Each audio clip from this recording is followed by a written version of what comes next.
The Upanishads. Isa Upanishad. Behold the universe in the glory of God, and all that lives and moves on earth. Leaving the transient, find joy in the eternal. Set not your heart on another's possession. Working thus, a man may wish for a life of 100 years. Only actions done in God bind not the soul of man. There are demon-haunted worlds, regions of utter darkness. Whoever in life denies the spirit falls into that darkness of death. The spirit without moving is swifter than the mind. The senses cannot reach him. He is ever beyond them. Standing still, he overtakes those who run. To the ocean of his being, the spirit of life leads the streams of action. He moves and he moves not. He is far and he is near. He is within all and he is outside all. Who sees all beings in his own self, and his own self in all beings, loses all fear. When a sage sees this great unity, and his self has become all beings, what delusion and what sorrow can ever be near him? The spirit filled all with his radiance. He is incorporeal and invulnerable, pure and untouched by evil. He is the supreme seer and thinker, immanent and transcendent. He placed all things in the path of eternity. Into deep darkness fall those who follow action. Into deeper darkness fall those who follow knowledge. One is the outcome of knowledge, and another is the outcome of action. Thus we have heard from the ancient sages who explained this truth to us. He who knows both knowledge and action, with action overcomes death, and with knowledge reaches immortality. Into deep darkness fall those who follow the immanent. Into deeper darkness fall those who follow the transcendent. One is the outcome of the transcendent, and another is the outcome of the immanent. Thus have we heard from the ancient sages who explained this truth to us. He who knows both the transcendent and the immanent, with the immanent overcomes death, and with the transcendent reaches immortality. The face of truth remains hidden behind a circle of gold. Unveil it, O God of light, that I who love the true may see. O life-giving Sun, offspring of the Lord of creation, solitary seer of heaven, spread thy light and withdraw thy blinding splendour, that I may behold thy radiant form. That spirit far away within thee is my inmost spirit. May life go to immortal life, and the body go to ashes. Om. O my soul, remember past strivings. Remember.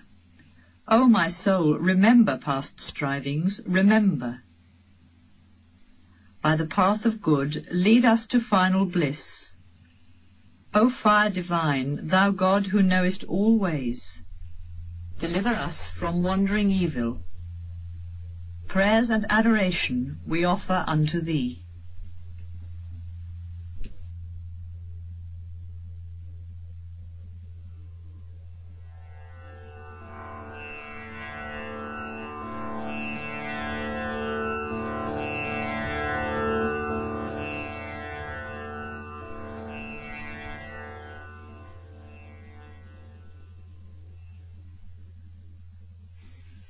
Upanishad. Part 1. Who sends the mind to wander afar? Who first drives life to start on its journey? Who impels us to utter these words? Who is the spirit behind the eye and the ear? It is the ear of the ear, the eye of the eye, and the words, the mind of mind and the life of life. Those who follow wisdom pass beyond, and, on leaving this world, become immortal. There the eye goes not, nor words nor mind. We know not, we cannot understand. How he can be explained? He is above the known, and he is above the unknown. Thus have we heard from the ancient sages who explained this truth to us. What cannot be spoken with words, but that whereby words are spoken? Know that alone to be Brahman, the spirit, and not what people here adore. What cannot be thought with the mind, but that whereby the mind can think? Know that alone to be Brahman, the spirit, and not what people here adore. What cannot be seen with the eye, but that whereby the eye can see? Know that alone to be Brahman, the spirit, and not what people here adore. What cannot be heard with the ear, but that whereby the ear can hear? Know that alone to be Brahman, the spirit, and not what people here adore. What cannot be indrawn with breath, but that whereby breath is indrawn? Know that alone to be Brahman, the spirit, and not what people here adore. Part 2. Master, if you think I know well, little truth you know. You only perceive that appearance of Brahman that lies in the senses and is in you. Pursue your meditation. Disciple, I mean to know. I do not imagine I know him well, and yet I cannot say I know him not. Who of us knows this, knows him, and not who says, I know him not? He comes to the thought of those who know him beyond thought, not to those who imagine he can be attained by thought. He is unknown to the learned and known to the simple. He is known in the ecstasy of an awakening which opens the door of life eternal. By the self we obtain power, and by vision we obtain eternity. For a man who has known him, the light of truth shines. For one who has not known, there is darkness. The wise who have seen him in every being, on leaving this life, attain life immortal. Part 3. Once upon a time, Brahman, the Spirit Supreme, won a victory for the gods. And the gods thought in their pride, we alone attained this victory, ours alone is the glory. Brahman saw it, and appeared to them, but they knew him not. Who is that being that fills us with wonder? They cried. And they spoke to Agni, the god of fire. O God, all-knowing, go and see who is that being that fills us with wonder. Agni ran towards him, and Brahman asked, Who are you? I am the god of fire, he said, the god who knows all things. What power is in you? Asked Brahman. I can burn all things on earth. And Brahman placed a straw before him, saying, Burn this. The god of fire strove with all his power, but was unable to burn it. He then returned to the other gods and said, I could not find out who was that being that fills us with wonder. Then they spoke to Vayu, the god of the air. O Vayu, go and see who is that being that fills us with wonder. Vayu ran towards him, and Brahman asked, Who are you? I am Vayu, the god of the air, he said. Matarisvan, the air that moves in space. What power is in you? Asked Brahman. In a whirlwind I can carry away all there is on earth. And placed a straw before him, saying, Blow this away. The god of the air strove with all his power, but was unable to move it. He returned to the other gods and said, I could not find out who was that being that fills us with wonder. Then the gods spoke to Indra, the god of thunder. O giver of earthly goods, go and see who is that being that fills us with wonder. and Indra ran toward Brahman, the Spirit Supreme. But he disappeared. Then in the same region of the sky the god saw a lady of radiant beauty. She was Uma, divine wisdom, the daughter of the mountains of snow. "Who is that being that fills us with wonder?" he asked. Part 4. "He is Brahman, the Spirit Supreme," she answered. "Rejoice in him, since through him you attained the glory of victory." And the gods Agni, Vayu, and Indra excelled the other gods, for they were the first that came near Brahman, and they first knew he was the Spirit Supreme. And thus Indra, the god of thunder, excelled all other gods, for he came nearest to Brahman, and he first knew that he was the Spirit Supreme. Concerning whom it is said, "He is seen in nature in the wonder of a flash of lightning. He comes to the soul in the wonder of a flash of vision." His name is Tadvanam, which translated means the end of love-longing. As Tadvanam, he should have adoration.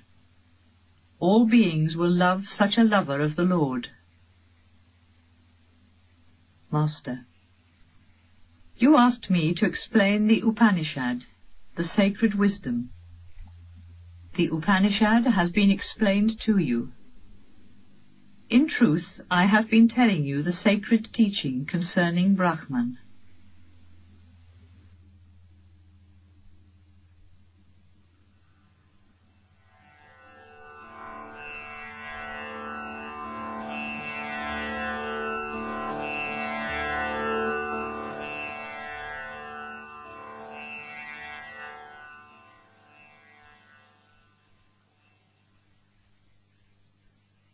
Katha Upanishad, Part 1. Vajrasava gave away all his possessions at a sacrifice, but it was out of a desire for heaven. He had a son called Nachiketas, who, although he was only a boy, had a vision of faith when the offerings were given, and thus he thought, "This poor offering of cows that are too old to give milk, and too weak to eat grass or drink water, must lead to a world of sorrow." And he thought of offering himself, and said to his father, "Father, to whom will you give me?"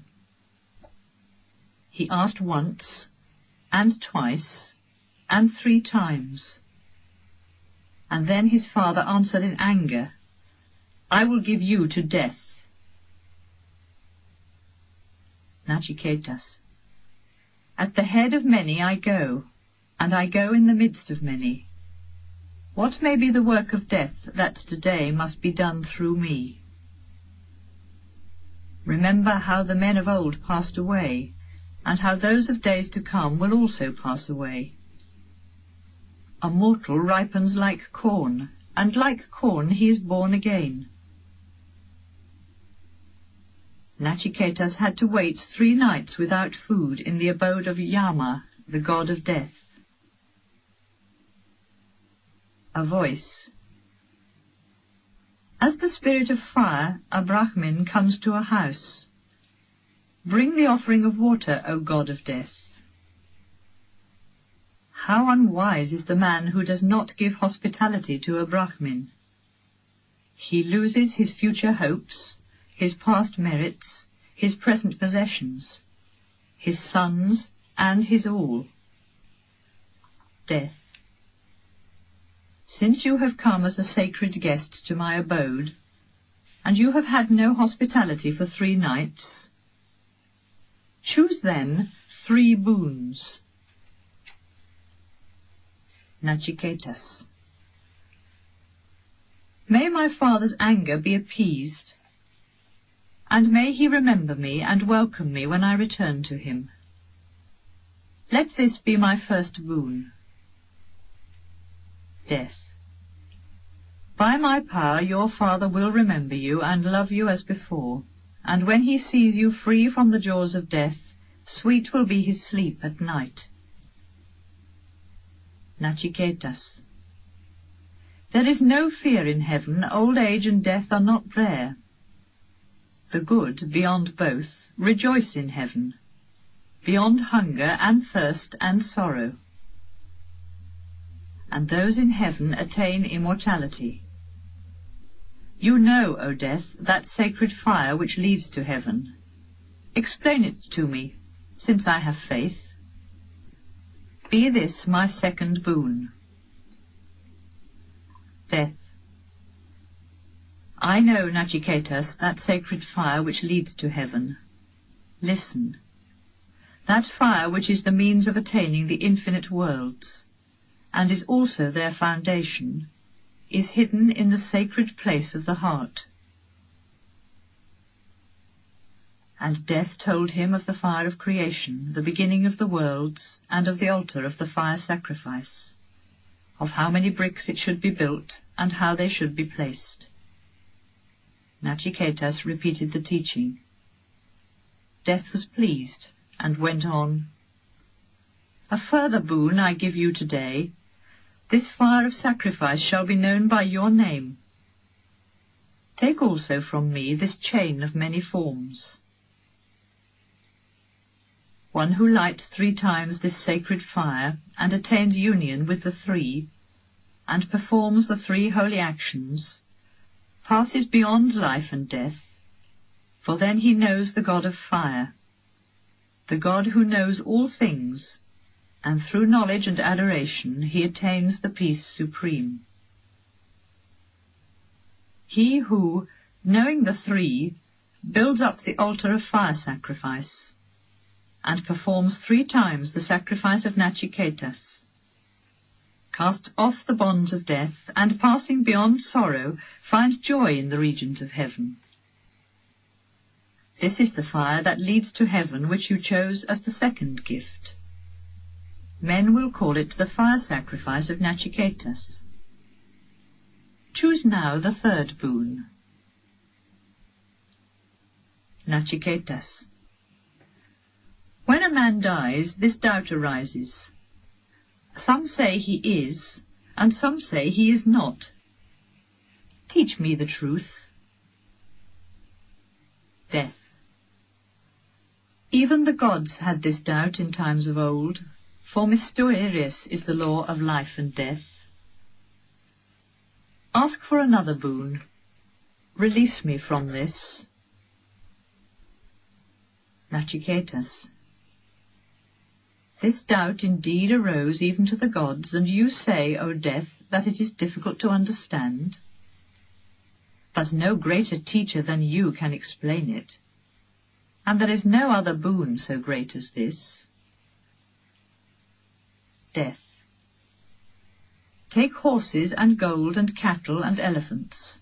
Choose sons and grandsons that shall live 100 years. Have vast expanses of land, and live as many years as you desire.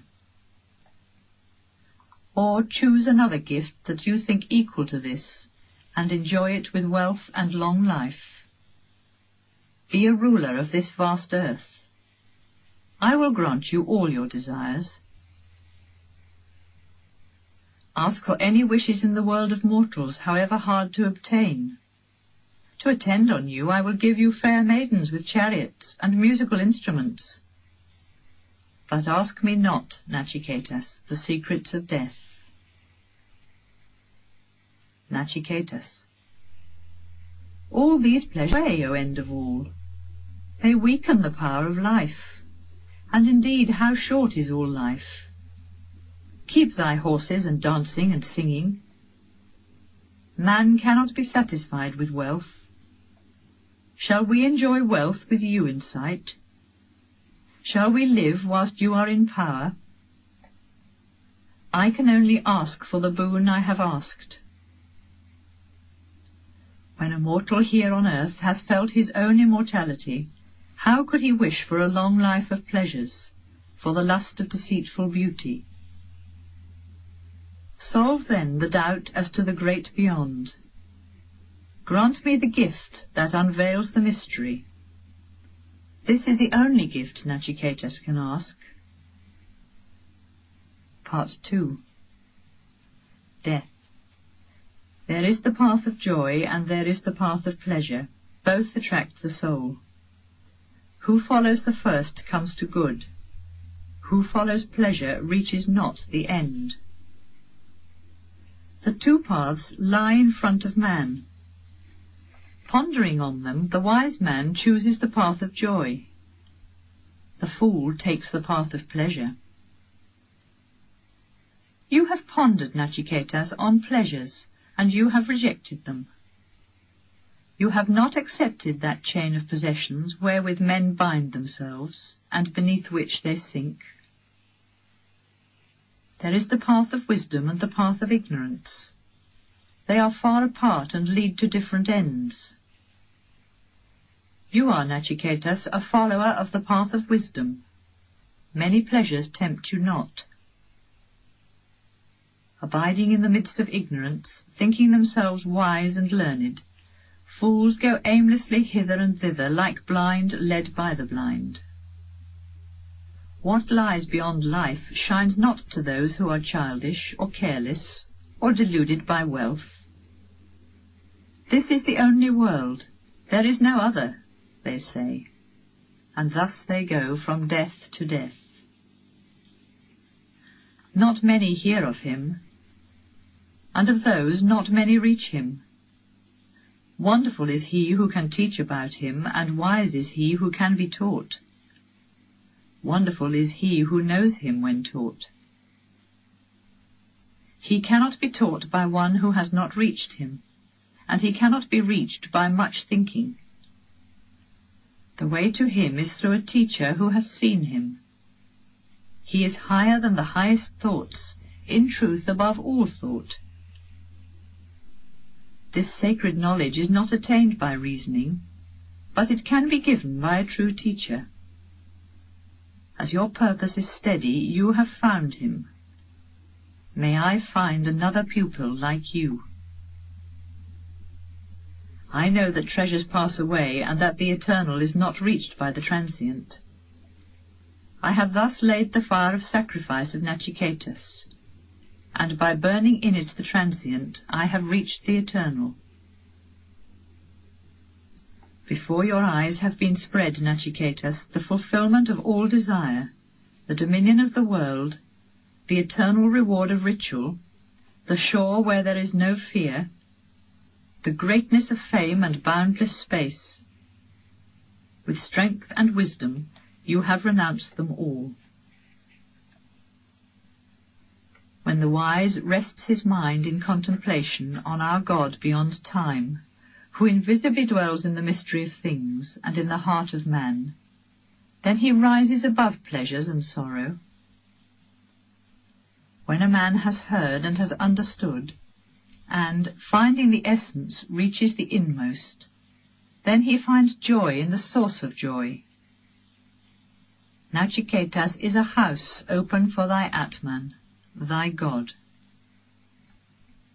Nachiketas, tell me what you see beyond right and wrong, beyond what is done or not done, beyond past and future. Death. I will tell you the word that all the Vedas glorify, all self-sacrifice expresses, all sacred studies and holy life seek. That word is Om. That word is the everlasting Brahman. That word is the highest end.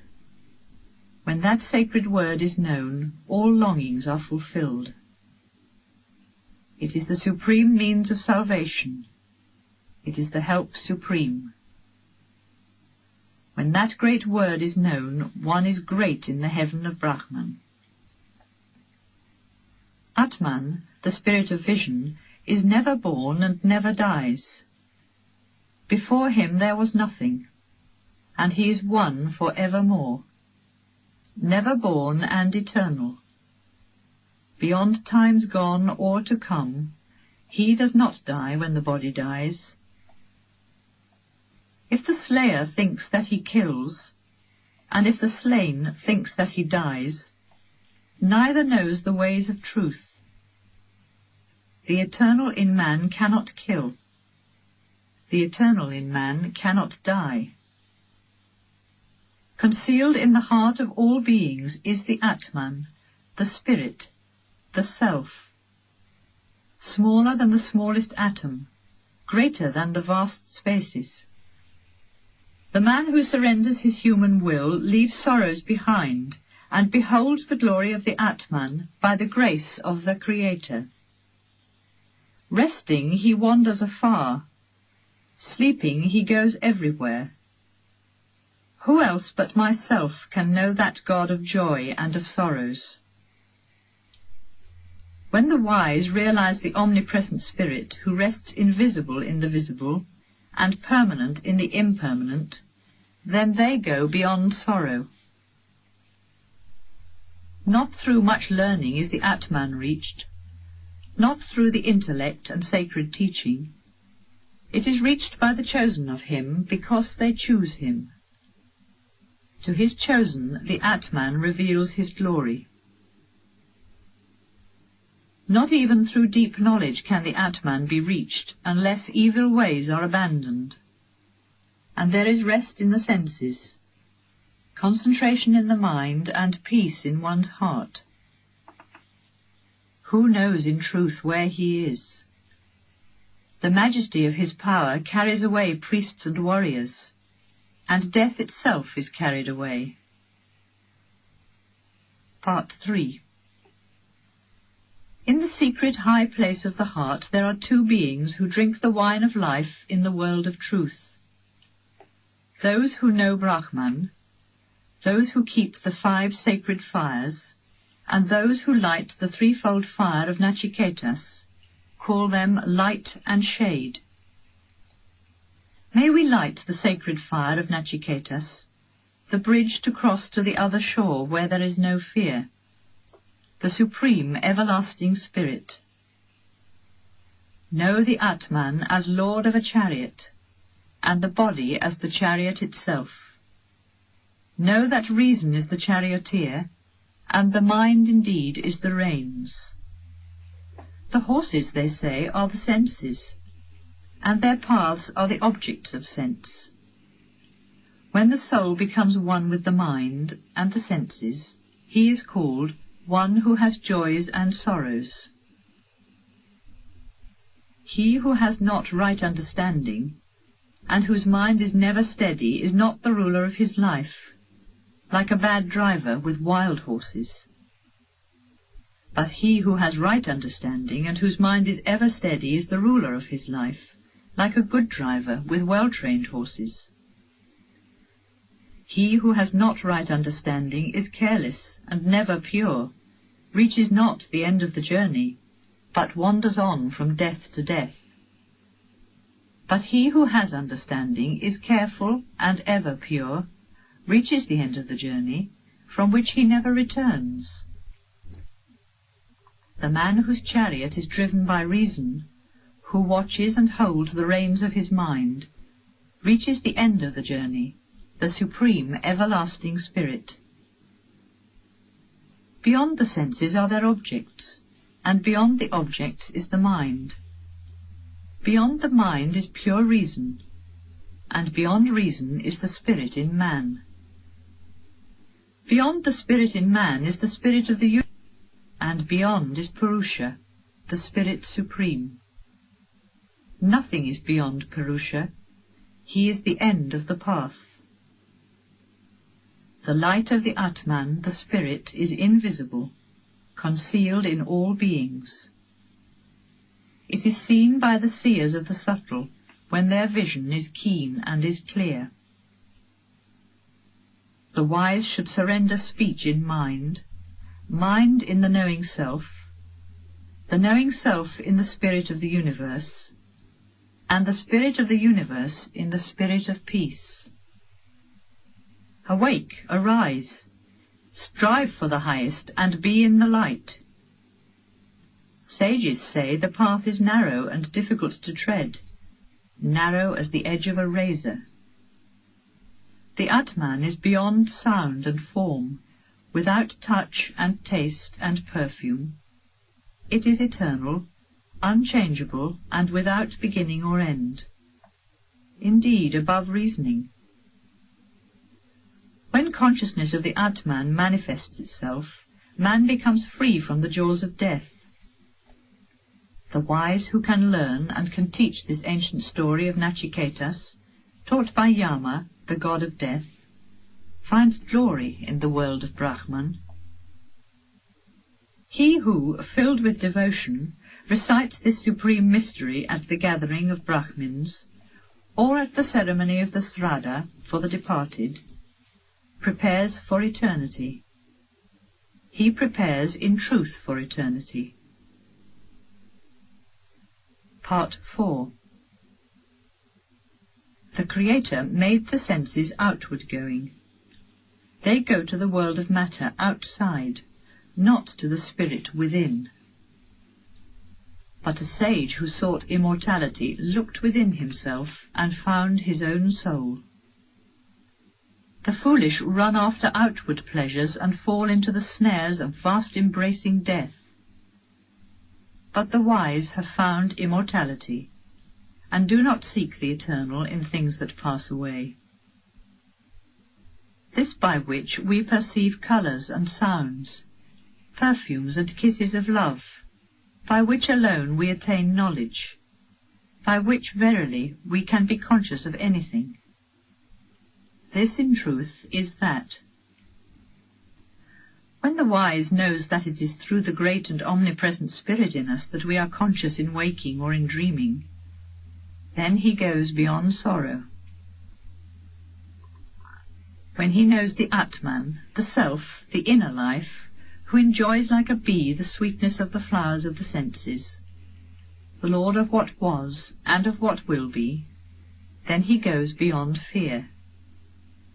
This in truth is that. The God of creation, who in the beginning was born from the fire of thought before the waters were, who appeared in the elements and rests, having entered the heart, this in truth is that.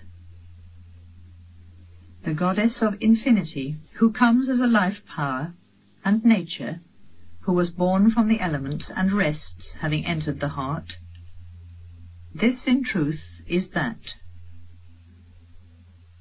Agni, the all-knowing god of fire, hidden in the 2 friction fire sticks of the holy sacrifice, as a seed of life in the womb of a mother, who receives the morning adoration of those who follow the path of light or the path of work. This in truth is that.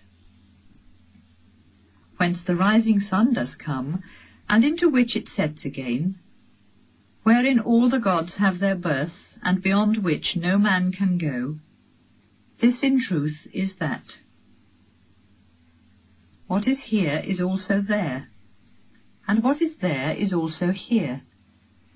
Who sees the many, and not the one, wanders on from death to death. Even by the mind this truth is to be learned. There are not many, but only one. Who sees variety and not the unity, wanders on from death to death. The soul dwells within us, a flame the size of a thumb. When it is known as the Lord of the future, then ceases all fear. This in truth is that.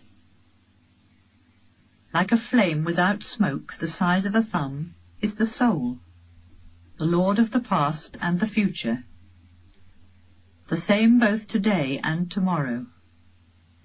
This in truth is that. As water raining on a mountain ridge runs down the rocks on all sides, so the man who only sees variety of things runs after them on all sides. But as pure water raining on pure water becomes one and the same, so becomes, O Nachiketas, the soul of the sage who knows. Part 5. The pure eternal spirit dwells in the castle of 11 gates of the body. By ruling this castle, man is free from sorrows, and, free from all bondage, attains liberation. In space he is the sun, and he is the wind and the sky. At the altar he is the priest, and the soma wine in the jar.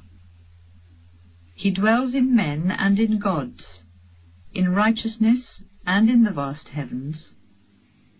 He is in the earth and the waters and in the rocks of the mountains. He is truth and power.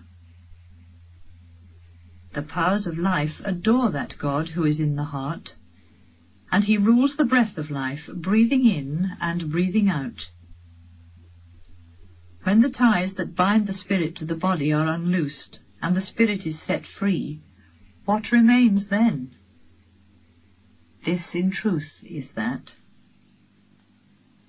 A mortal lives not through the breath that flows in and that flows out. The source of his life is another, and this causes the breath to flow. I will now speak to you of the mystery of the eternal Brahman, and of what happens to the soul after death. The soul may go to the womb of a mother, and thus obtain a new body.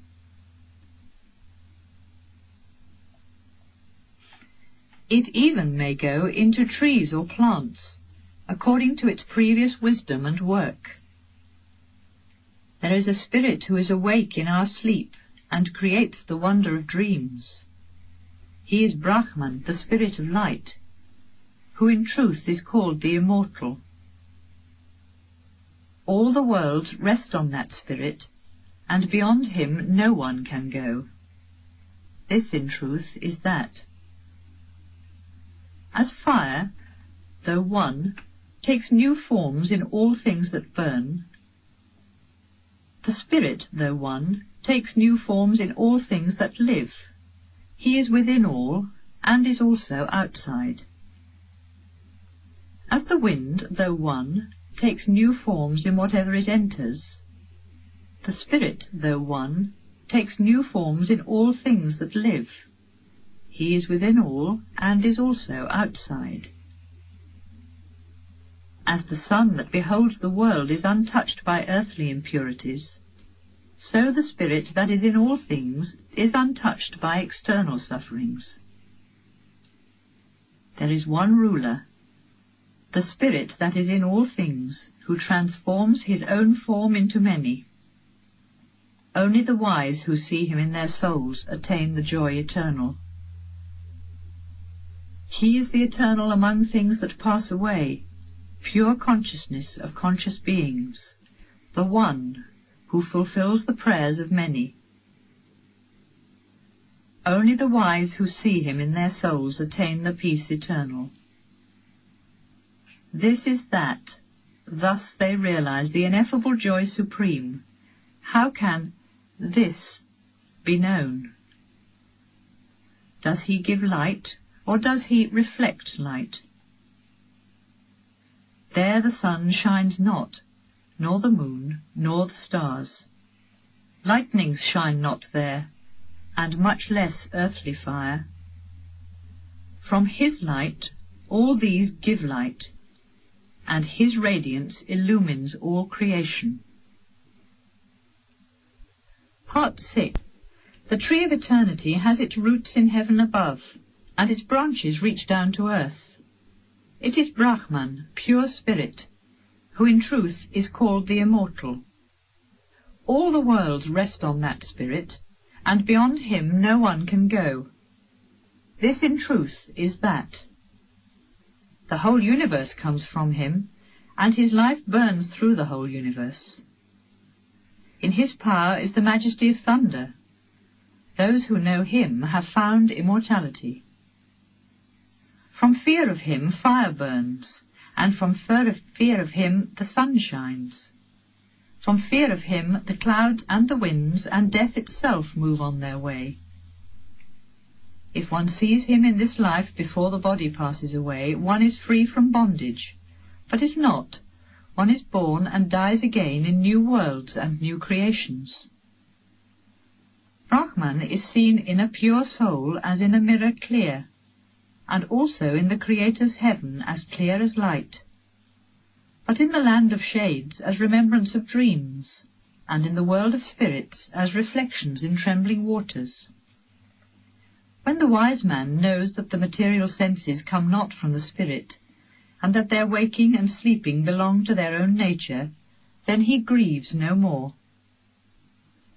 Beyond the senses is the mind, and beyond mind is reason, its essence. Beyond reason is the spirit in man, and beyond this is the spirit of the universe, the evolver of all. And beyond is Purusha, all-pervading, beyond definitions. When a mortal knows him, he attains liberation and reaches immortality. His form is not in the field of vision. No one sees him with mortal eyes. He is seen by a pure heart, and by a mind and thoughts that are pure. Those who know him attain life immortal. When the five senses and the mind are still, and reason itself rests in silence, then begins the path supreme. This calm steadiness of the senses is called yoga. Then one should become watchful, because yoga comes and goes. Words and thoughts cannot reach him, and he cannot be seen by the eye. How can he then be perceived except by him who says, "He is"? In the faith of "He is," his existence must be perceived, and he must be perceived in his essence. When he is perceived as he is, then shines forth the revelation of his essence. When all desires that cling to the heart are surrendered, then a mortal becomes immortal, and even in this world he is one with Brahman. When all ties that bind the heart are unloosened, then a mortal becomes immortal. This is the sacred teaching. 101 subtle ways come from the heart. One of them rises to the crown of the head. This is the way that leads to immortality. The others lead to different ends. Always dwelling within all beings is the Atman, the Purusha, the Self, a little flame in the heart. Let one with steadiness withdraw him from the body, even as an inner stem is withdrawn from its sheath. Know this pure immortal light. Know in truth this pure immortal light. And Nachiketas learnt the supreme wisdom taught by the god of afterlife, and he learnt the whole teaching of inner union, of yoga. Then he reached Brahman, the Spirit Supreme, and became immortal and pure. So in truth will anyone who knows his Atman, his higher self.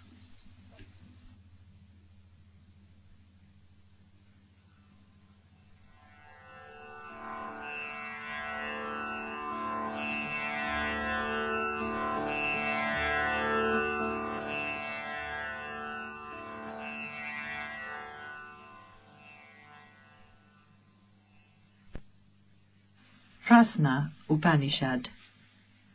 First question. Sukesa Bharadvaja, Saibhya Satyakama, Sauyayani Gagya, Kasalya Asvalayana, Bhagava Vaidabhi, and Kabandi Katyayana were students filled with devotion for Brahman, the Supreme Spirit. Their minds rested on Brahman, and they were in search of the highest Brahman. Once they said, "The holy Pippalada can explain all the sacred teaching." And thus thinking, they approached him, bringing as a sign of reverence fuel for the sacred fire. The sage said to them, "Remain another year in steadiness, purity and faith. Ask then anything you desire, and if I know, I will tell you all." When the time came, Kabandi Katyayana approached the sage and said, "Master, whence came all created beings?" The sage replied, "In the beginning the Creator longed for the joy of creation. He remained in meditation, and then came Rayi, matter, and Prana, life. These two, thought he, will produce beings for me. The sun is life, and the moon is matter. All that has form, solid or subtle, is matter. Therefore, form is matter. When the rising morning sun enters the eastern skies, then he bathes in his light all life that is in the east. And then the south and the west and the north and all the sky are illumined by that light that gives life to all that lives.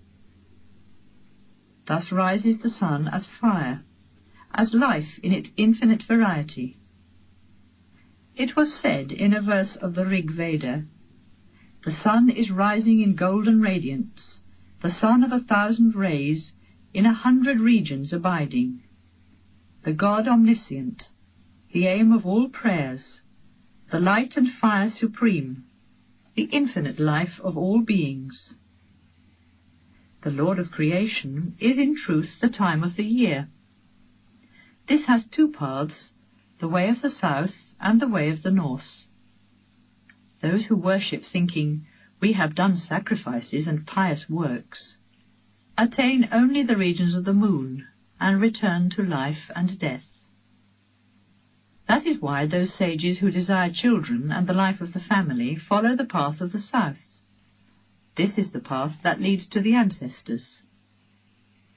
But those who in search of the inner spirit follow the spiritual path of the north with steadiness, purity, faith and wisdom, attain the regions of the sun. And there is the ocean of life, the refuge supreme, the land of immortality where there is no fear. From there they do not return again. It is the end of the journey. There is a verse of the Rig Veda that says, "Some speak of a father who sends rain from the heaven of the north, resting on the seasons and showing himself in 12 ways. Others speak of a sage in the heaven of the south, with a chariot of 7 wheels and 6 spokes. The day and night are the Lord of creation. Day is life and night is matter. Those who join in love by day waste life, but they follow the good path, those who join in love by night. The dark fortnight is indeed matter, and the bright fortnight is life. Some sages perform their rituals in the bright fortnight, but some in the time of darkness. Food is in truth the Lord of creation. From food seed is produced, and from this beings are born. Those who obey the law of the Lord of creation, they in turn become creators, and like him produce a pair. They attain the pale regions of the moon. But those in whom there is no deceit, untruth, or bad faith, who live in steadiness, purity, and truth, theirs are the radiant regions of the sun. Then Bhargava Vaidavi asked, "Master, what are the powers that keep the union of a being? How many keep burning the lamps of life, and which amongst them is supreme?" The sage replied, "The powers are space, air, fire, water, and earth, and voice, mind, the eye, and the ear. These powers light the lamps of life and say, 'We keep the union of this being, and we are its foundation.' But life, the power supreme, said to them, 'Do not fall into delusion. It is I, in my 5-fold division, keep the union of this being, and I am its foundation.' But they believed him not. Life was offended and rose aloft to leave the body, and all the powers of life had to rise, and, life coming again to rest, all the powers had to rest. As when a queen bee arises, all the bees with her arise. and when she comes to rest again, then all again come to rest. Even so it happened to the powers of the voice, the mind, the eye, and the ear. The powers then understood and sang in joy this song of life. Life is the fire that burns, and is the sun that gives light. Life is the wind and the rain, and the thunder in the sky. Life is matter and is earth, what is and what is not, and what beyond is in eternity.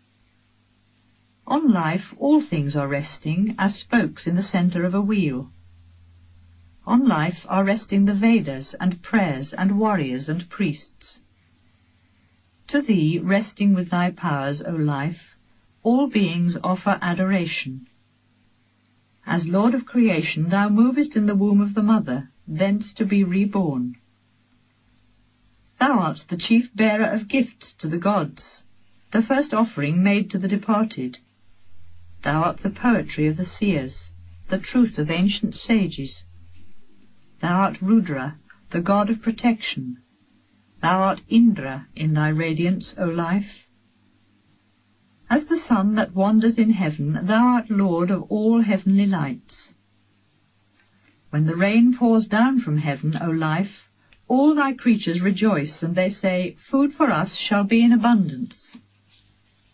Thou art pure, O life, supreme seer, Lord and consumer of all. We, the givers of what thou enjoyest, thou, our Father, the breath of all life. Be favourable unto us, O life, with that invisible form of thine, which is in the voice, the eye, and the ear, and which lives in the mind. Go not from us. In thy power is all this world, and even the third most sacred heaven. As a mother her child, protect us, O life. Give us glory, and give us wisdom. Third question. Then Kausalya Asvalayana asked, Master, this life, whence does it arise? How does it come to this body? How, after diffusing itself, does it abide here? How does it leave the body? How does it sustain the universe without and the universe within? The sage replied, Great are the questions you ask from me. But you are a great lover of Brahman. I will answer. Life comes from the spirit. Even as a man casts a shadow, so the spirit casts the shadow of life. And as a shadow of former lives, a new life comes to this body. As when a ruler commands his officials and appoints them cities to be ruled in his name, even so prana, the power of life, rules the other living powers of the body. Apana rules its lower regions. Prana itself lives in the eye and the ear, and moves through the nose and the mouth. Samana rules the middle regions, and distributes the life-giving offering of food. From Samana come the 7 flames. In the heart dwells the Atman, the Self. It is the centre of 101 little channels. From each one of them come 100 channels more. 72,000 smaller channels branch from each one of these. In all these millions of little channels moves the power of Vayana.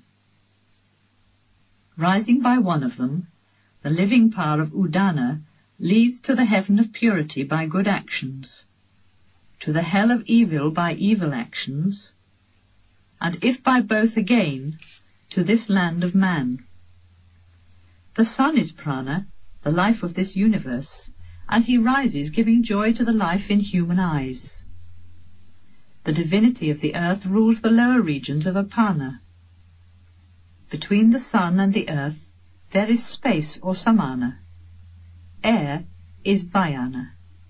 Fire is Udana. When that fire of life is gone, senses are absorbed in mind, and man comes to life again. His last thoughts lead him to prana, and accompanied by the living fire of Udana, and led by Atman, the spirit himself, he goes to the regions deserved and desired in imagination. He who thus knows the meaning of life, his offspring never dies and attains life everlasting. There is a verse that says, "He who knows the rising of life and how it comes to the body, how it abides there in its fivefold division, and knows its relation to the inner spirit, enjoys eternal life, in truth enjoys eternal life." Fourth question. Then Sauyayani Gagya asked, "Master, how many powers sleep in man, and how many remain awake? Who is that spirit that beholds the wonder of dreams? Who enjoys the mystery of sleep with no dreams? Who is that spirit on whom all the others find rest?" The sage replied, "As when before darkness falls the rays of the setting sun seem all to become one in its circle of light, though at the hour of sunrise they spread out again, even so all the powers of the senses become one in the higher power of the mind. Then a person does not see, hear, smell, taste, or touch, does not speak, receive or give, move, or enjoy joys of love. Then people say he sleeps. But in the city of the body the fires of life are burning, they sleep not. Apana is like the sacred home fire for ever kept burning from father to son. Vayana is like the fire of the south for offerings to the ancestors. Prana is like the fire of the east, lit up by the home fire. Samana is the Hotri priest, evenly distributing the two offerings of expiration and inspiration. The mind is the performer of the sacrifice, and Udana is its fruit, since every day it takes the mind in sleep to Brahman, the Almighty. And in dreams the mind beholds its own immensity. What has been seen is seen again, and what has been heard is heard again. What has been felt in different places of faraway regions returns to the mind again. Seen and unseen, heard and unheard, felt and not felt, the mind sees all, since the mind is all. But when the mind is overcome by its own radiance, then dreams are no longer seen. Joy and peace come to the body. Even as birds, O beloved, return to their tree for rest, thus all things find their rest in Atman, the Supreme Spirit. All things find their final peace in their inmost self, the Spirit. Earth, water, fire, air, space, and their invisible elements, sight, hearing, smell, taste, touch, and their various fields of sense, voice, hands, and all powers of action, mind, reason, the sense of I, thought, inner light, and their objects, and even life and all that life sustains. It is the spirit of man who sees, hears, feels perfumes, touches and tastes, thinks and acts, and has all consciousness. And the spirit of man finds peace in the Spirit supreme and eternal. He who knows, O my son, that eternal spirit, incorporeal and shadowless, luminous and everlasting, attains that eternal spirit. He knows the all and becomes the all. A verse there is that says, "He who knows, O my beloved, that eternal spirit wherein consciousness and the senses, the powers of life and the elements find final peace, knows the all, and has gone into the all." Fifth question. Then Saibhya Satyakama asked, "Master, that man who until the end of his life rests on Om, his meditation, where does he go after life?" The sage replied, "The word Om, O Satyakama, is the transcendent and the immanent Brahman. the Spirit Supreme. With the help of this sacred word, the wise attains the one or the other. Om, or Aum, has 3 sounds. He who rests on the first, his meditation, is illumined thereby, and after death returns speedily to this world of men, led by the harmonies of the Rig Veda. Remaining here, in steadiness, purity and truth, he attains greatness. And if he rests his mind in meditation on the first 2 sounds, he is led by the harmonies of the Yajur Veda to the regions of the moon. After enjoying their heavenly joys, he returns to earth again. But if, with the 3 sounds of the eternal Om, he places his mind in meditation upon the Supreme Spirit, he comes to the regions of light of the sun. There he becomes free from all evil, even as a snake sheds its old skin, and with the harmonies of the Sama Veda he goes to the heaven of Brahma, wherefrom he can behold the spirit that dwells in the city of the human body, and which is above the highest life. There are 2 verses that say, "The 3 sounds not in union lead again to life that dies, but the wise who merge them into a harmony of union in outer, inner and middle actions become steady, he trembles no more." With the harmonies of the Rig Veda unto this world of man, and with those of the Yajur Veda to the middle heavenly regions, but with the help of Om, the sage goes to those regions that the seers know in the harmonies of the Sama Veda. There he finds the peace of the Supreme Spirit, where there is no dissolution or death, and where there is no fear. 6th question. Then Sukesa Bharadvaja said, "Master, Prince Hiranyanaba, Kausalya, came once to me and asked this question. Do you know the spirit of 16 forms? I know him not, I answered the young prince. If I knew him, how could I say that I knew him not? For he who speaks untruth withers like a tree to the roots.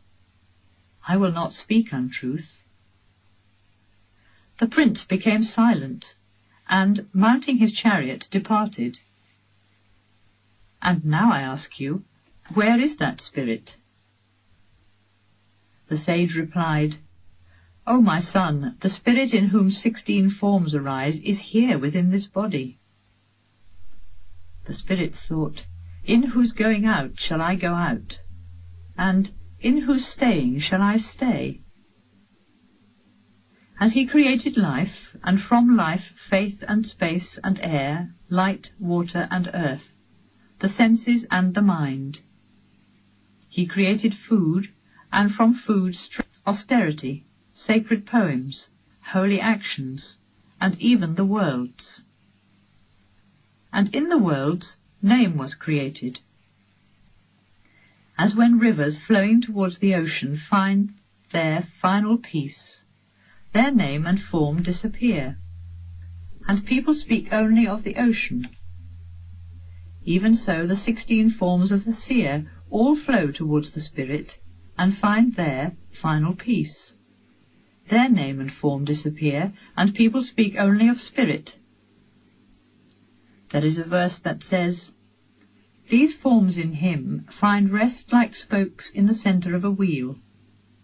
Know ye the spirit that should be known, that death may afflict you not. Then the sage said to the disciples, Thus far I know the Supreme Spirit. There is nothing beyond.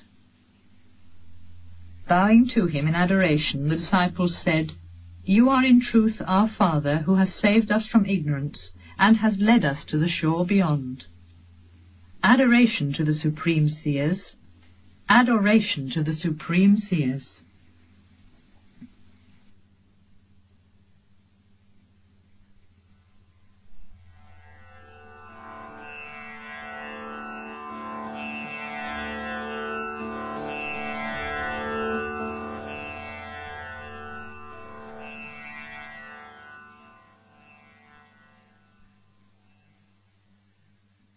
Mundaka Upanishad. Part 1, Chapter 1. Brahma was before the gods were, the creator of all, the guardian of the universe. The vision of Brahman, the foundation of all wisdom, he gave in revelation to his firstborn son, Atavan. That vision and wisdom of Brahman given to Atavan, he in olden times revealed to Angira, and Angira gave it to Satyava, who in succession revealed it to Angiras. Now there was a man whose name was Saunaka, owner of a great household, who approaching one day Angiras with reverence, asked him this question: "Master, what is that which, when known, all is known?" The master replied, "Sages say that there are two kinds of wisdom, the higher and the lower. The lower wisdom is in the 4 sacred Vedas, and in the 6 kinds of knowledge that help to know, to sing, and to use the Vedas. Definition and grammar, pronunciation and poetry, ritual and the signs of heaven. But the higher wisdom is that which leads to the eternal. He is beyond thought and invisible, beyond family and colour. He has neither eyes nor ears. He has neither hands nor feet. He is everlasting and omnipresent, infinite in the great and infinite in the small. He is the eternal whom the sages see as the source of all creation. Even as a spider sends forth and draws in its thread, even as plants arise from the earth and hairs from the body of man, even so the whole creation arises from the eternal. By tapas, the power of meditation, Brahman attains expansion, and then comes primeval matter. And from this comes life and mind, the elements, and the worlds, and the immortality of ritual action. From that spirit who knows all and sees all, whose tapas is pure vision, from him comes Brahma, the creator, name and form and primal matter. Chapter 2. This is the truth. The actions of devotion that sages heard in sacred verses were told in many ways in the 3 Vedas. Perform them always, O lovers of the true. They are your path of holy action in this world. When the flames of the sacred fire are rising, place then in faith the sacred offerings. If at the sacred fire of Agni-Hotra no heed is new moon, or of the full moon, or of the seasons of the year, or of the first fruits of spring, if no guests are present, if the offering of the sacrifice is left undone or not done according to rule, or the offering to all the gods is forgotten, then the offerer does not attain the reward of the 7 worlds. The dancing flames of the sacred fire are 7. The black, the terrific, that which is swift as the mind, that which is dark with smoke, the deep red, the spark blazing, and the luminous, omniformed flame. If a man begins his sacrifice when the flames are luminous, and considers for the offerings the signs of heaven, then the holy offerings lead him on the rays of the sun, where the Lord of all gods has his high dwelling. And when on the rays of sunlight the radiant offerings raise him, then they glorify him in words of melody. Welcome, they say, welcome here. Enjoy the heaven of Brahma, won by pure, holy actions. But unsafe are the boats of sacrifice to go to the farthest shore. Unsafe are the 18 books where the lower actions are explained. The unwise who praise them as the highest end go to old age and death again. Abiding in the midst of ignorance, but thinking themselves wise and learned, fools aimlessly go hither and thither, like blind led by the blind. Wandering in the paths of unwisdom, We have attained the end of life, think the foolish. Clouds of passion conceal to them the beyond, and sad is their fall when the reward of their pious actions has been enjoyed. Imagining religious ritual and gifts of charity as the final good, the unwise see not the path supreme. Indeed, they have in high heaven the reward of their pious actions, but thence they fall and come to earth or even down to lower regions.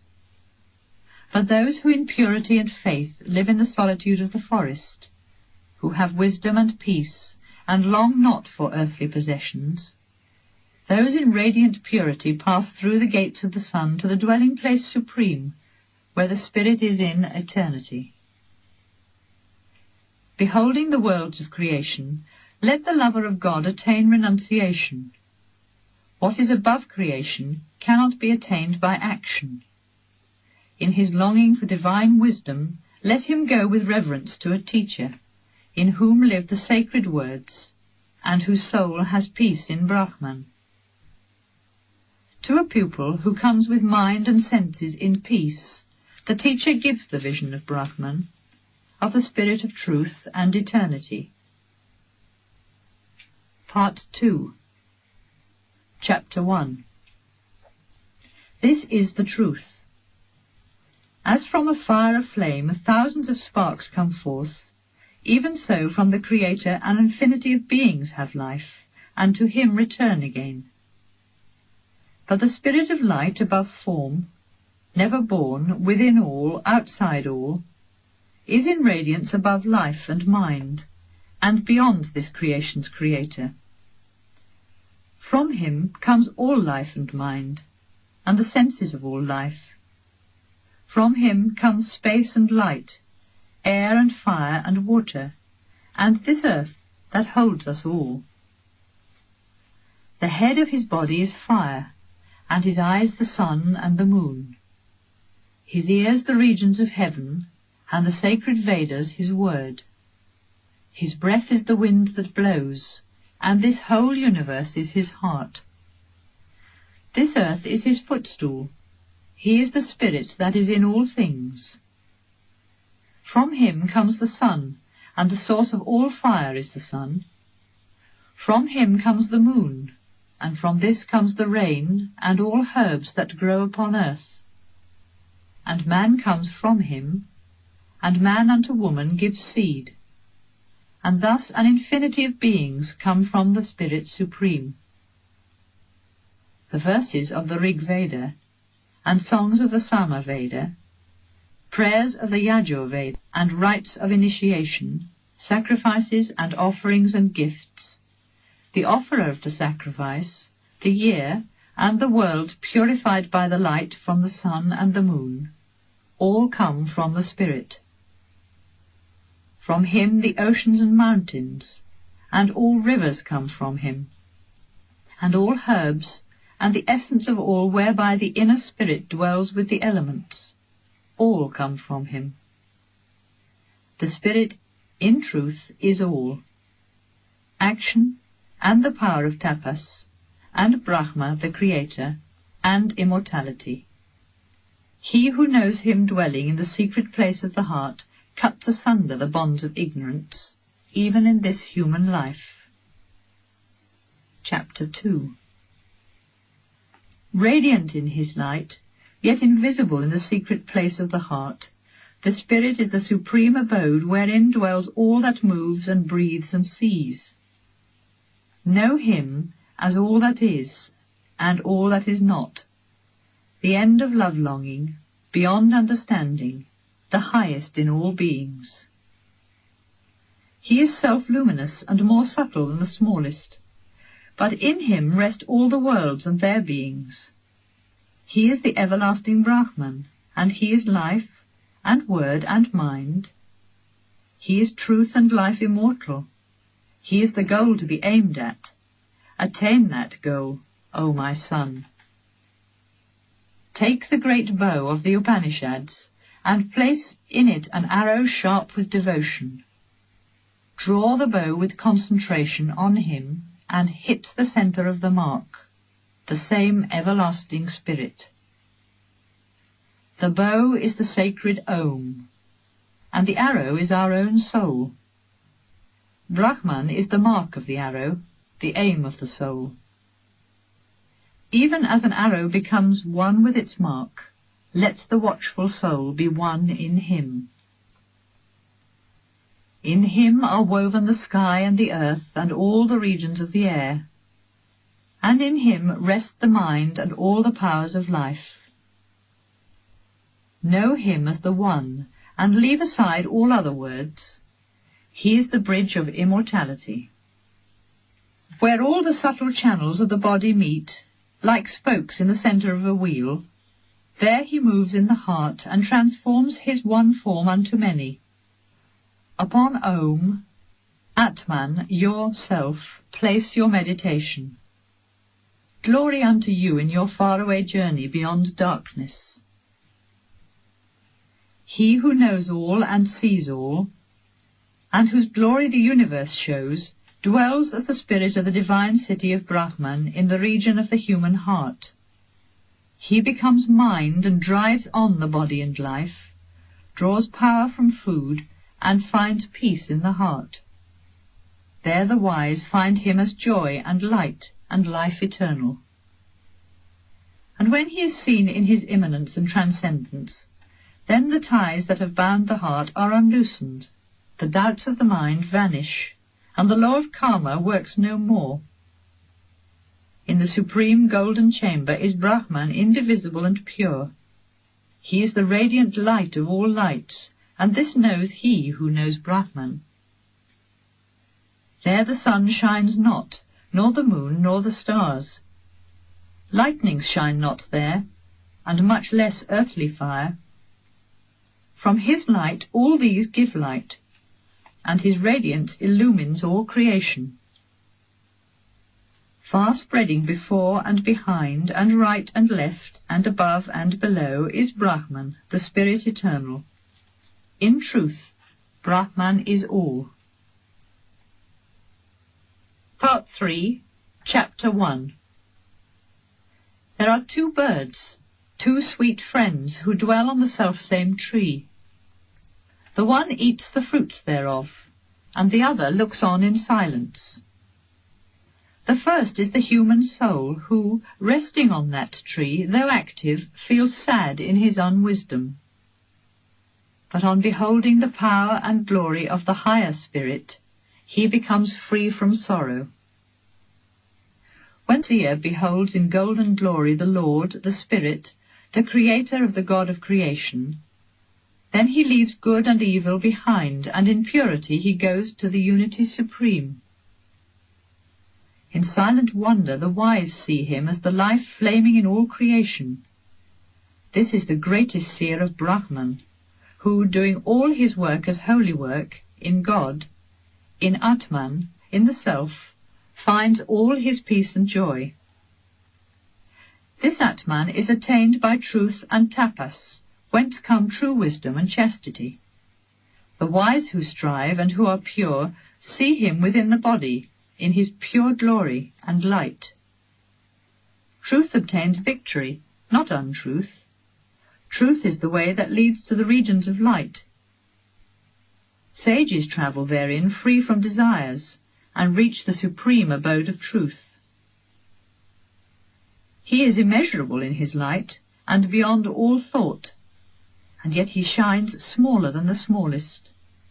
Far, far away is he, and yet he is very near, resting in the inmost chamber of the heart.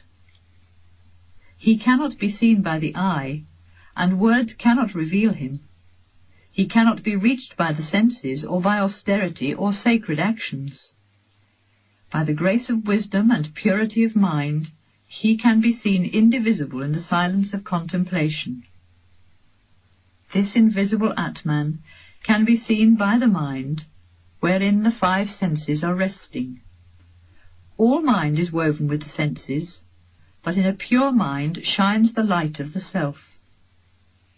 Whatever regions the pure in heart may see in his mind, whatever desires he may have in his heart, he attains those regions and wins his desires. Let one who wishes for success reverence the seers of the spirit. Chapter 2. Then he knows the supreme dwelling of Brahman, wherein the whole universe shines in radiance. The wise who, free from desires, adore the spirit, pass beyond the seed of life in death. A man whose mind wanders among desires and is longing for objects of desire goes again to life and death according to his desires. But he who possesses the end of all longing, and whose self has found fulfillment, even in this life his desires will fade away. Not through much learning is the Atman reached, not through the intellect or sacred teaching. He is reached by the chosen of him. To his chosen the Atman reveals his glory. The Atman is not reached by the weak or the careless, or those who practice wrong austerity, but the wise who strive in the right way lead their soul into the dwelling of Brahman. Having reached that place supreme, the seers find joy in wisdom, their souls have fulfillment, their passions have gone, they have peace. Filled with devotion, they have found the spirit in all and go into the all. Those ascetics who know well the meaning of the Vedanta, whose minds are pure by renunciation, at the hour of departing find freedom in the regions of Brahman, and attain the supreme everlasting life. The 15 forms return to their sources, and the senses to their divinities. Actions and the self and his knowledge go to the supreme everlasting. As rivers flowing into the ocean find their final peace, and their name and form disappear, even so the wise become free from name and form, and enter into the radiance of the Supreme Spirit, who is greater than all greatness. In truth, who knows God becomes God.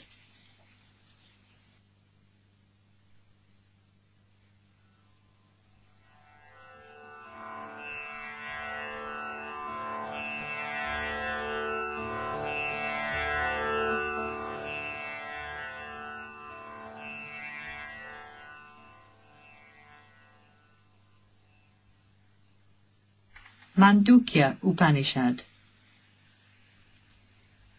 Om. This eternal word is all. What was, what is, and what shall be, and what beyond is in eternity, is Om. Brahman is all, and Atman is Brahman. Atman the self has 4 conditions. The first condition is the waking life of outward-moving consciousness, enjoying the 7 outer gross elements.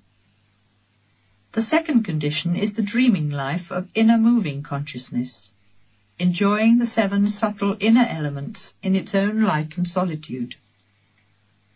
The third condition is the sleeping life of silent consciousness, when a person has no desires and beholds no dreams. That condition of deep sleep is one of oneness, a mass of silent consciousness made of peace and enjoying peace. This silent consciousness is all-powerful, all-knowing, the inner ruler, the source of all, the beginning and end of all beings. The fourth condition is Atman in his own pure state, the awakened life of supreme consciousness. It is neither outer nor inner consciousness, neither semi-consciousness nor sleeping consciousness, neither consciousness nor unconsciousness. He is Atman, the Spirit himself, that cannot be seen or touched. That is above all distinction, beyond thought, and ineffable. In the union with him is the supreme proof of his reality. He is the end of evolution and non-duality. He is peace and love. This Atman is the eternal word, Om. Its 3 sounds, A, U, and M, are the first 3 states of consciousness. And these 3 states are the 3 sounds. The first sound, ah, is the first state of waking consciousness common to all men. It is found in the word apti, attaining, and adimatvam, being first. Who knows this attains in truth all his desires, and in all things becomes first. The second sound, oo, is the second state of dreaming consciousness. It is found in the words utkasha, uprising, and upayatvam, bothness. Who knows this raises the tradition of knowledge and attains equilibrium. In his family is never born anyone who knows not Brahman. The third sound, is the third state of sleeping consciousness. It is found in the word miti, measure, and in the root mi, to end. That gives apiti, final end. Who knows this measures all with his mind and attains the final end. The word Om as one sound is the fourth state of supreme consciousness. It is beyond the senses and is the end of evolution. It is non-duality and love. He goes with his self to the Supreme Self who knows this. Who knows this?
Svetasvatara Upanishad, Part 1.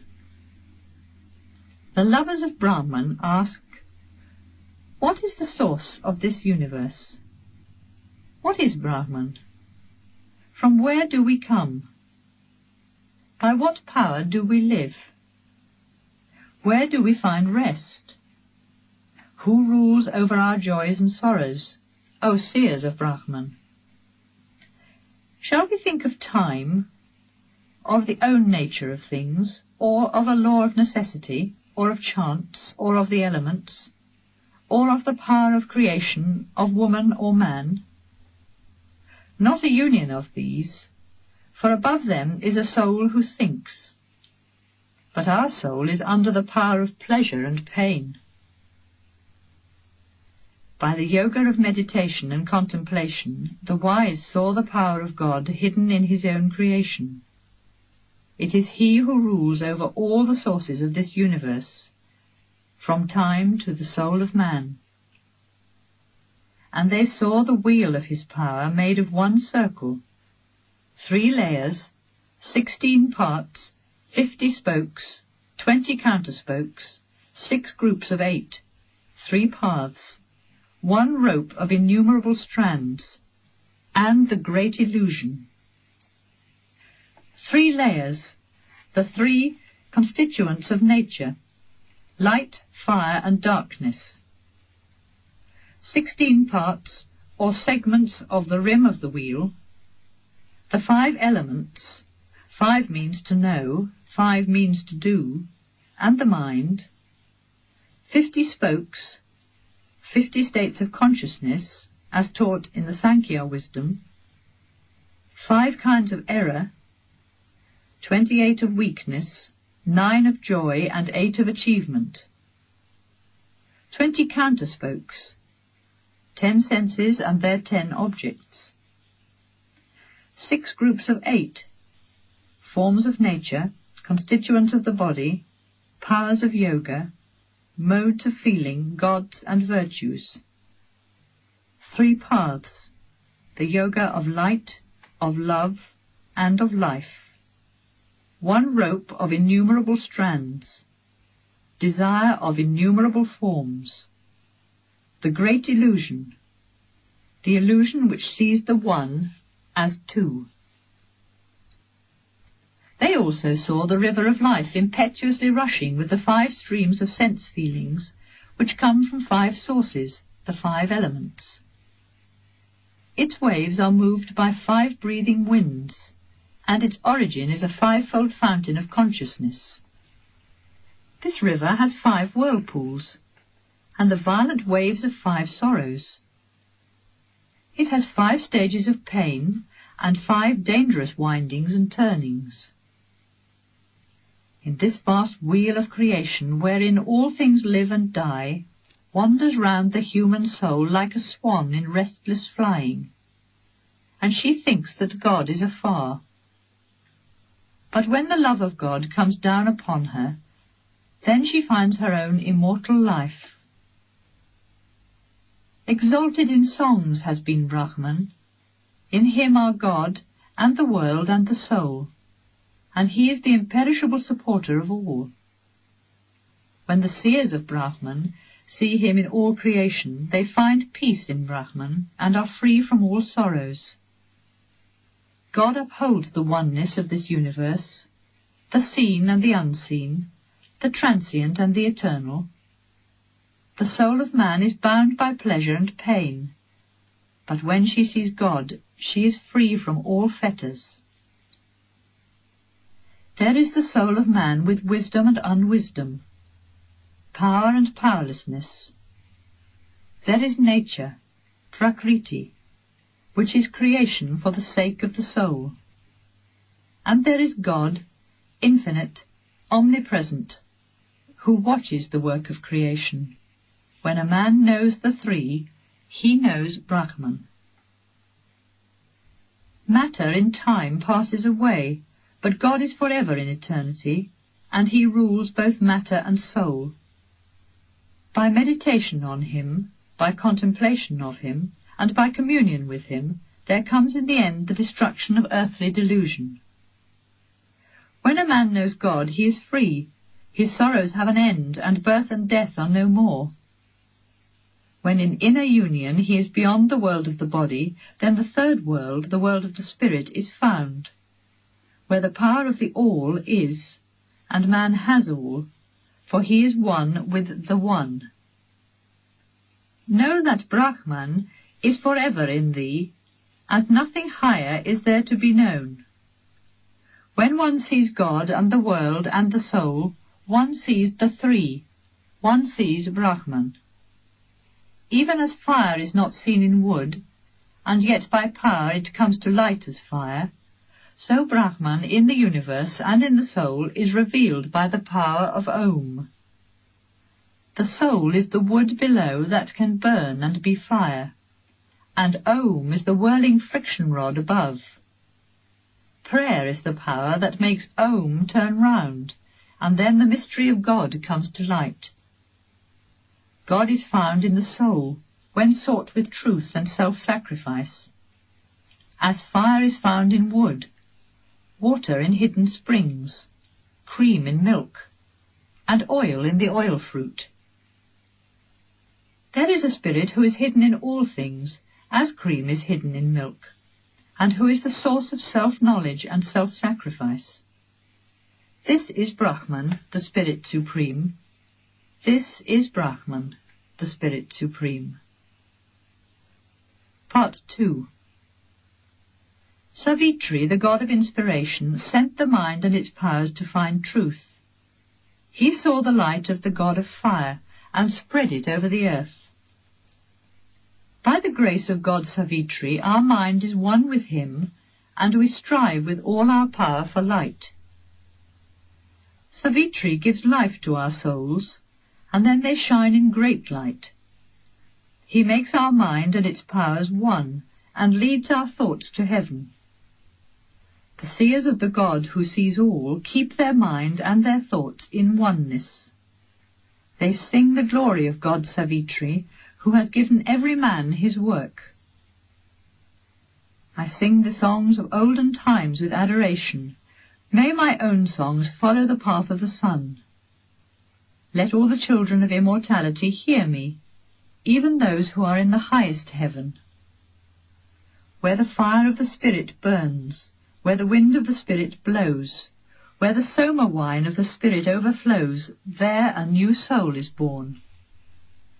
Inspired then by Savitri, let us find joy in the prayers of olden times, for if we make them our rock, we shall be made pure of past sins. With upright body, head and neck, lead the mind and its powers into thy heart, and the Om of Brahman will then be thy boat with which to cross the rivers of fear. And when the body is in silent steadiness, breathe rhythmically through the nostrils with a peaceful ebbing and flowing of breath. The chariot of the mind is drawn by wild horses, and those wild horses have to be tamed. Find a quiet retreat for the practice of yoga, sheltered from the wind, level and clean, free from rubbish, smouldering fires and ugliness, and where the sound of waters and the beauty of the place help thought and contemplation. These are the imaginary forms that appear before the final vision of Brahman: a mist, a smoke, and a sun, a wind, fireflies, and a fire, lightnings, a clear crystal, and a moon. When the yogi has full power over his body composed of the elements of earth, water, fire, air, and ether, then he obtains a new body of spiritual fire, which is beyond illness, old age, and death. The first fruits of the practice of yoga are health, waste matter, and a clear complexion, lightness of the body, a pleasant scent, and a sweet voice, and an absence of greedy desires. Even as a mirror of gold covered by dust, when cleaned well, shines again in full splendour, when a man has seen the truth of the Spirit, he is one with him. The aim of his life is fulfilled, and he is ever beyond sorrow. Then the soul of man becomes a lamp by which he finds the truth of Brahman. Then he sees God, pure, never born, everlasting. And when he sees God, he is free from all bondage. This is the God whose light illumines all creation, the Creator of all from the beginning. He was, he is, and forever he shall be. He is in all, and he sees all. Glory be to that God who is in the fire, who is in the waters, who is in plants and in trees, who is in all things in this vast creation. Unto that Spirit be glory and glory. Part 3. There is one in whose hands is the net of Maya, who rules with his power, who rules all the worlds with his power. He is the same at the time of creation and at the time of dissolution. Those who know him attain immortality. He is Rudra. He alone is the one who governs the worlds with his power. He watches over all beings and rules their creations and their destruction. His eyes and mouths are everywhere. His arms and feet are everywhere. He is God who made heaven and earth, who gave man his arms, and who gave to the birds their wings.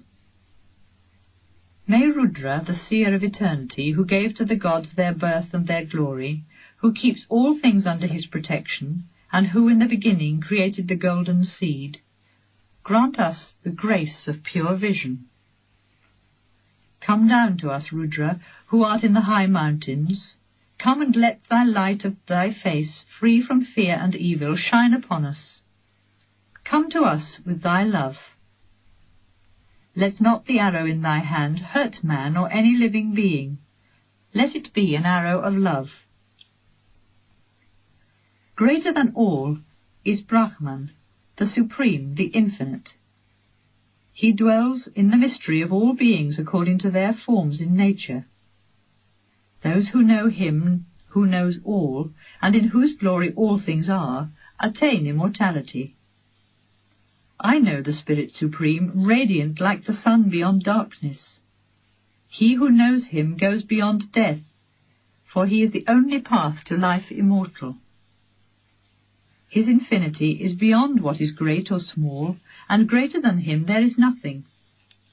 Like a tree everlasting, he stands in the centre of heaven, and his radiance illumines all creation. Those who know him who is greater than all, beyond form and beyond pain, attain immortality. Those who know not go to the worlds of sorrow. All this universe is in the glory of God, of Shiva, the god of love. The heads and faces of men are his own, and he is in the hearts of all. He is indeed the Lord Supreme, whose grace moves the hearts of men. He leads us unto his own joy, and to the glory of his light.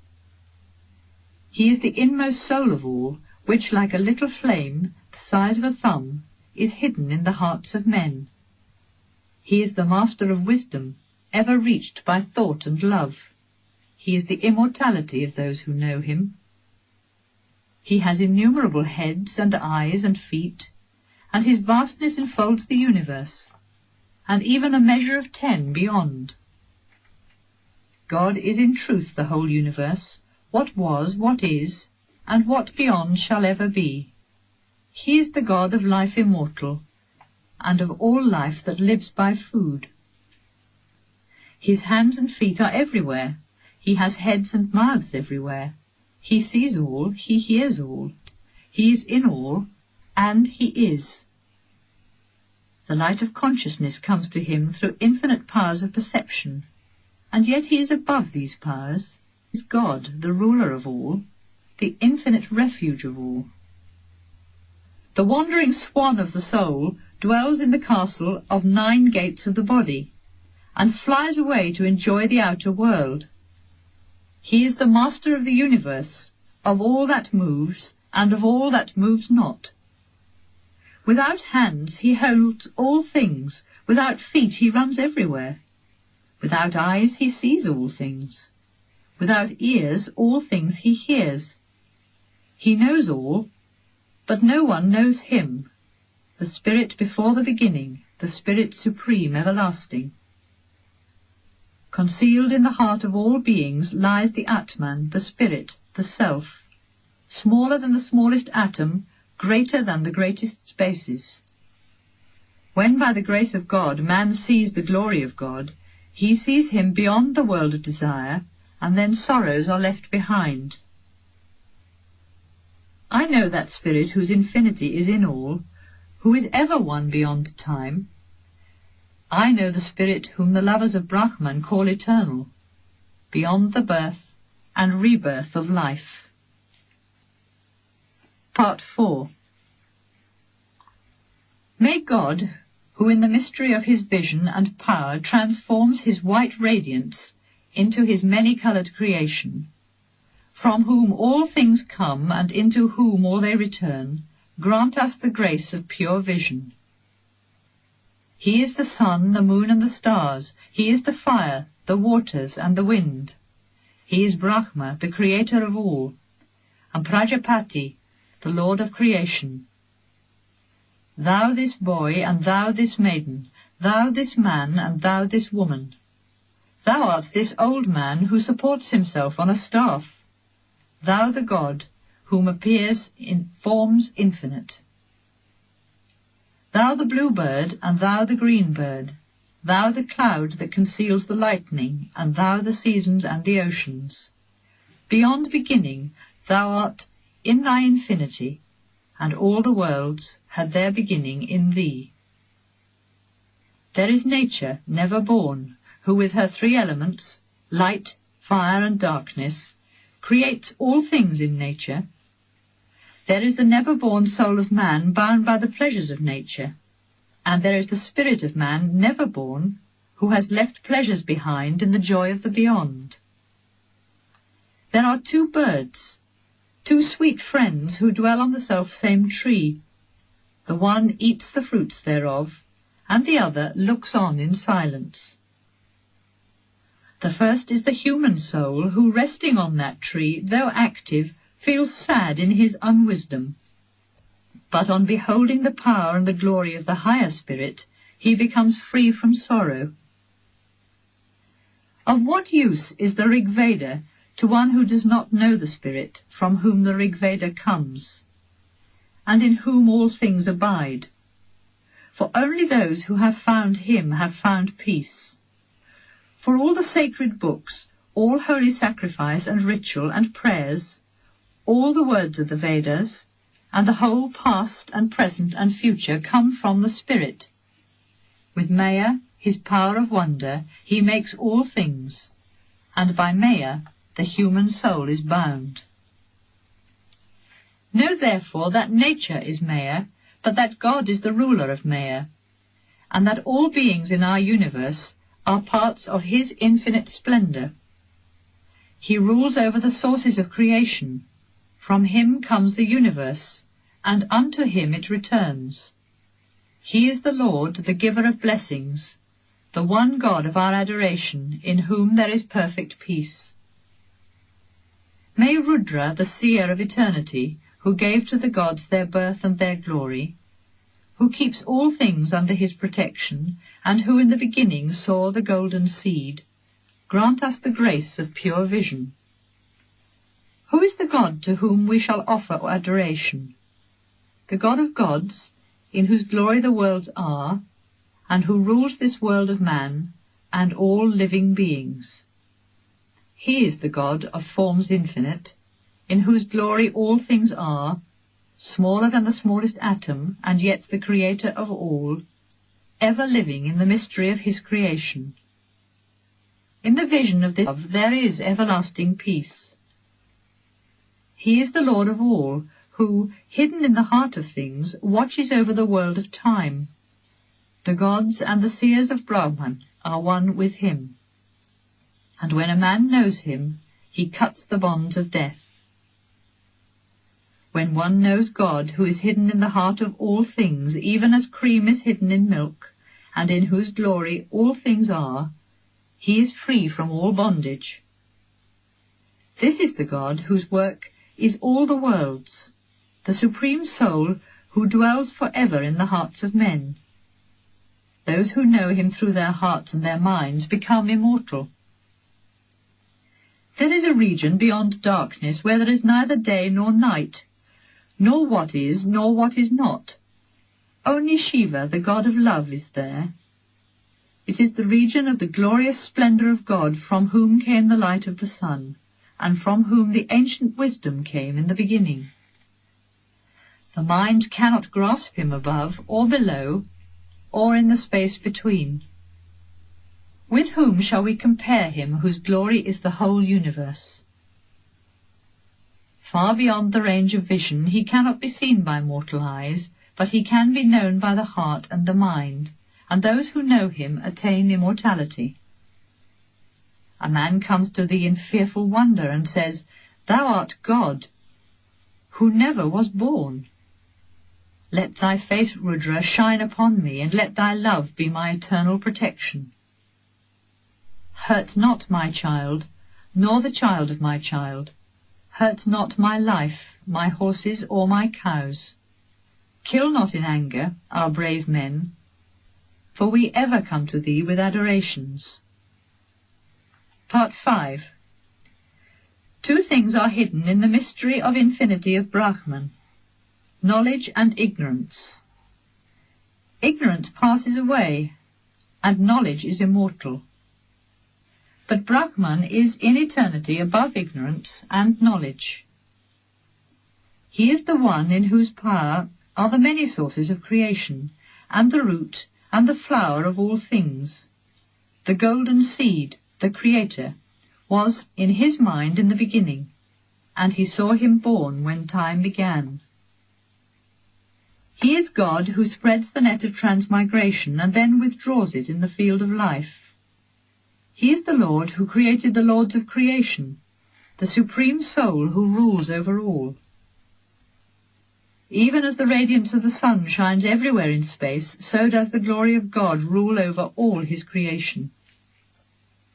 In the unfolding of his own nature, he makes all things blossom into flower and fruit. He gives to them all their fragrance and colour. He, the one, the only God who rules the universe. There is a spirit hidden in the mystery of the Upanishads and the Vedas, and Brahma, the god of creation, owns him as his own creator. It is the spirit of God, seen by gods and seers of olden times, who, when one with him, became immortal.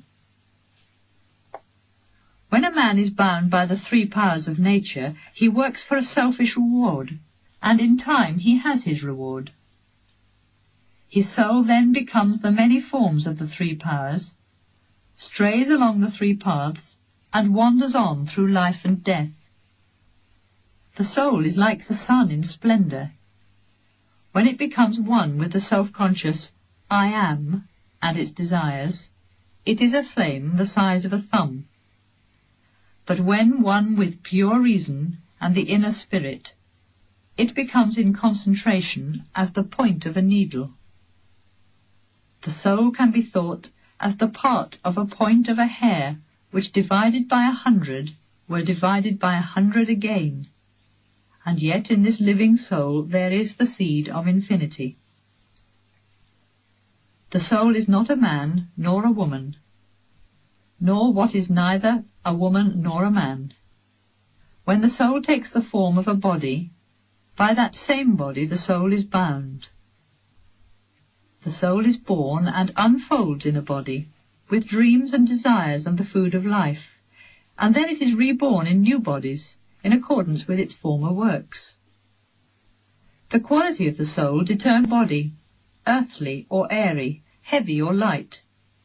Its thoughts and its actions can lead it to freedom, or lead it to bondage in life after life. But there is the God of forms infinite, and when a man knows God, he is free from all bondage. He is the creator of all, ever living in the mystery of his creation. He is beyond beginning and end, and in his glory all things are. He is an incorporeal spirit, but he can be seen by a heart which is pure. Being and non-being come from him, and he is the creator of all. He is God, the God of love, and when a man knows him, then he leaves behind his bodies of transmigration. Part 6. Some sages speak of the nature of things as the cause of the world, and others in their delusion speak of time, but it is by the glory of God that the wheel of Brahman revolves in the universe. The whole universe is ever in his power. He is pure consciousness, the creator of time, all-powerful, all-knowing. It is under his rule that the work of creation revolves in its evolution, and we have earth and water and ether and fire and air. God ended his work and he rested, and he made a bond of love between his soul and the soul of all things, and the one became one with the one, and the two, and the three, and the eight, and with time, and with the subtle mystery of the human soul. His first works are bound by the three qualities, and he gives to each thing its place in nature. When the three are gone, the work is done, and then a greater work can begin. His being is the source of all being, the seed of all things, that in this life have their life. He is beyond time and space, and yet he is the God of forms infinite who dwells in our inmost thoughts, and who is seen by those who love him. He is beyond the tree of life and time and things seen by mortal eyes, but the whole universe comes from him. He gives us truth and takes away evil, for he is the Lord of all good. Know that he is the inmost of thy soul, and that he is the home of thy immortality.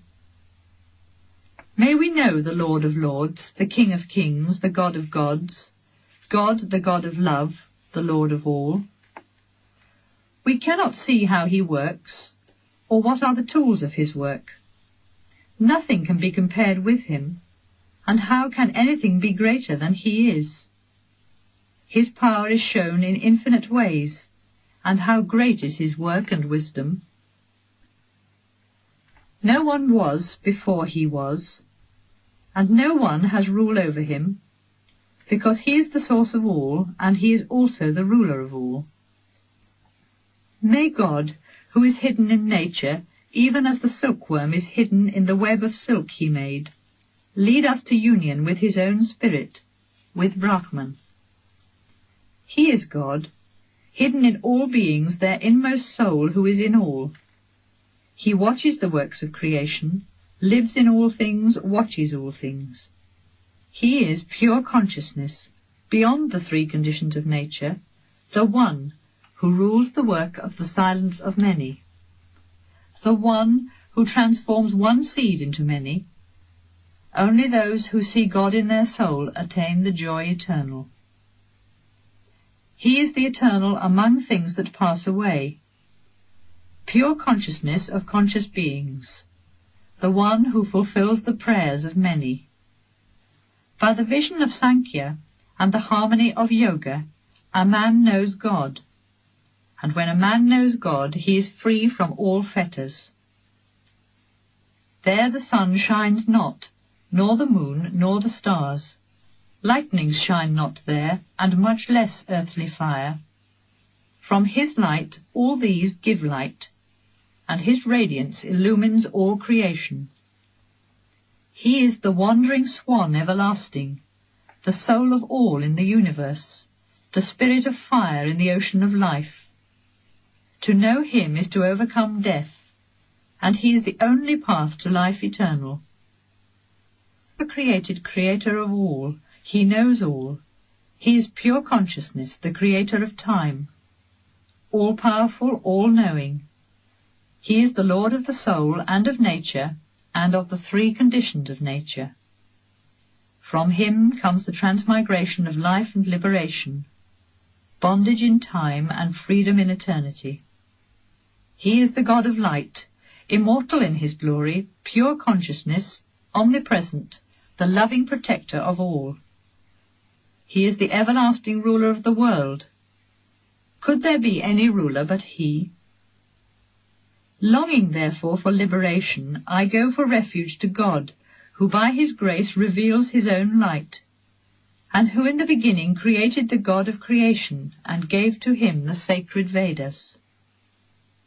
I go for refuge to God, who is one in the silence of eternity, pure radiance of beauty and perfection, in whom we find our peace. He is the bridge supreme which leads to immortality, and the spirit of fire which burns the dross of lower life. If ever for man it were possible to fold the tent of the sky, in that day he might be able to end his sorrow without the help of God. By the power of inner harmony, and by the grace of God, Svetasvatara had the wisdom of Brahman. He then spoke to his nearest hermit students about the supreme purification, about Brahman, whom the seers adore. This supreme mystery of the Vedanta, which was revealed in olden times, must only be given to one whose heart is pure, and who is a pupil or a son.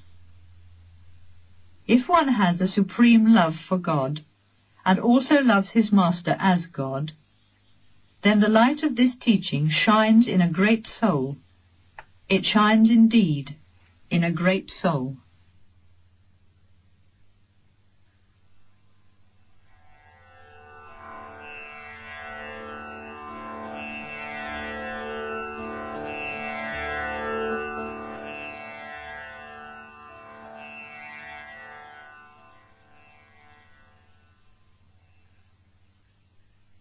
From the Maitri Upanishad. This is the knowledge of Brahman, as found in all the Upanishads, and as revealed by the sage Maitri. The glorious Valakahilyas were pure and good. And once they asked Kratu Prajapati, "Since this body is like a chariot without consciousness, who is the spirit who has the power to make it conscious? Who is the driver of the chariot?" Prajapati answered, "There is a spirit who is amongst the things of this world, and yet he is above the things of this world. He is clear and pure, in the peace of a void of vastness. He is beyond the life of the body and the mind, never born, never dying, everlasting, ever one in his own greatness. He is the spirit whose power gives consciousness to the body. He is the driver of the chariot." Then the Valakahilyas said, "Master, how does this pure being give consciousness to the unconscious body? How is he the driver of the chariot?"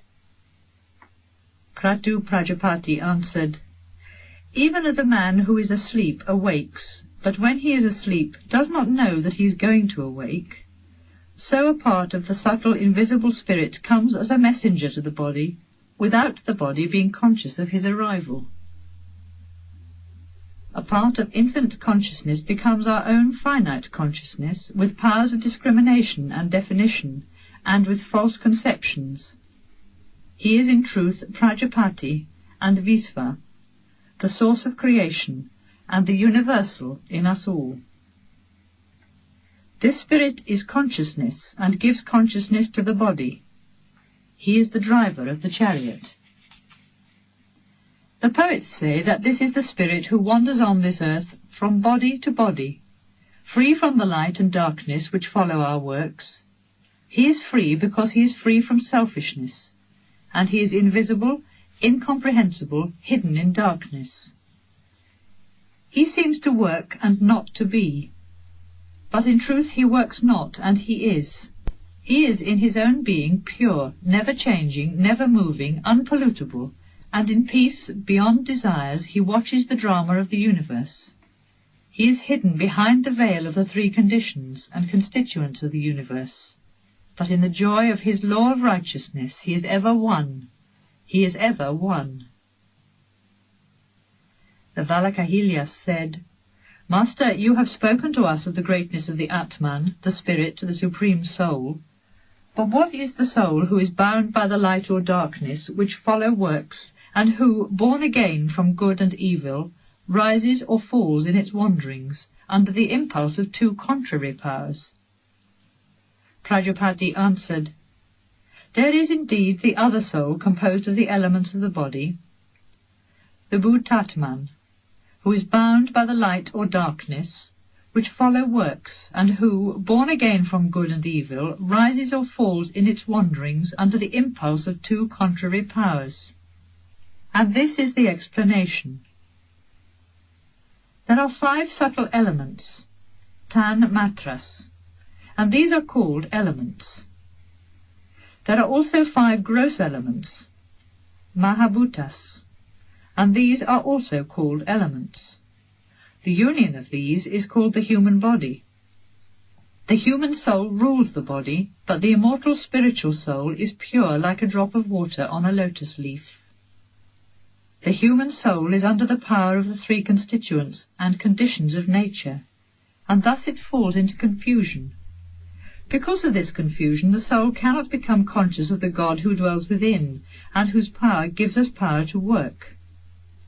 The soul is thus whirled along the rushing stream of muddy waters of the 3 conditions of nature, and becomes unsteady and wavering, filled with confusion and full of desires, lacking concentration and disturbed with pride. Whenever the soul has thoughts of I and mine, it binds itself with its lower self, as a bird with the net of a snare. Brahman is. Thus says the seer of Brahman. Brahman is the door. Thus speaks the man of austere harmony, whose sins have been washed away. Om is the glory of Brahman, says the man of contemplation, forever thinking on Brahman. It is therefore by vision, by harmony, and by contemplation that Brahman is attained. In the beginning all was Brahman, one and infinite. He is beyond north and south, and east and west, and beyond what is above or below. His infinity is everywhere. In him there is neither above, nor across, nor below, and in him there is neither east nor west. The Spirit Supreme is immeasurable, inapprehensible, beyond conception, never born, beyond reasoning, beyond thought. His vastness is the vastness of space. At the end of the world all things sleep. He alone is awake in eternity. Then from his infinite space new worlds arise and awake, a universe which is a vastness of thought. In the consciousness of Brahman the universe is, and into him it returns. He is seen in the radiance of the sun in the sky, in the brightness of fire on earth, and in the fire of life that burns the food of life. Therefore it has been said, he who is in the sun, and in the fire, and in the heart of man is one. He who knows this is one with the One. When a wise man has withdrawn his mind from all things without, and when his spirit of life has peacefully left inner sensations, let him rest in peace, free from the movements of will and desire. Since the living being called the Spirit of Life has come from that which is greater than the Spirit of Life, let the Spirit of Life surrender itself unto what is called Turiya, the fourth condition of consciousness. For it has been said, there is something beyond our mind which abides in silence within our mind. It is the supreme mystery beyond thought. Let one's mind and one's subtle body rest upon that, and not rest on anything else. There are two ways of Brahman, in sound and in silence. By sound we go to silence. The sound of Brahman is Om. With Om we go to the end, the silence of Brahman.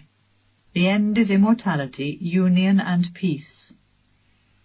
Even as a spider reaches the liberty of space by means of its own thread, the man of contemplation, by means of Om, reaches freedom.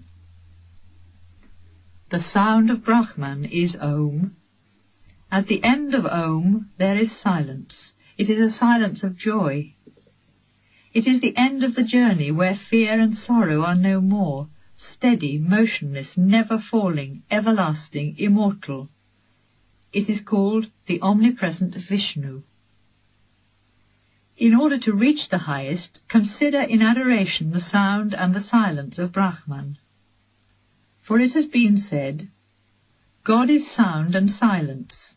His name is Om. Attain therefore contemplation.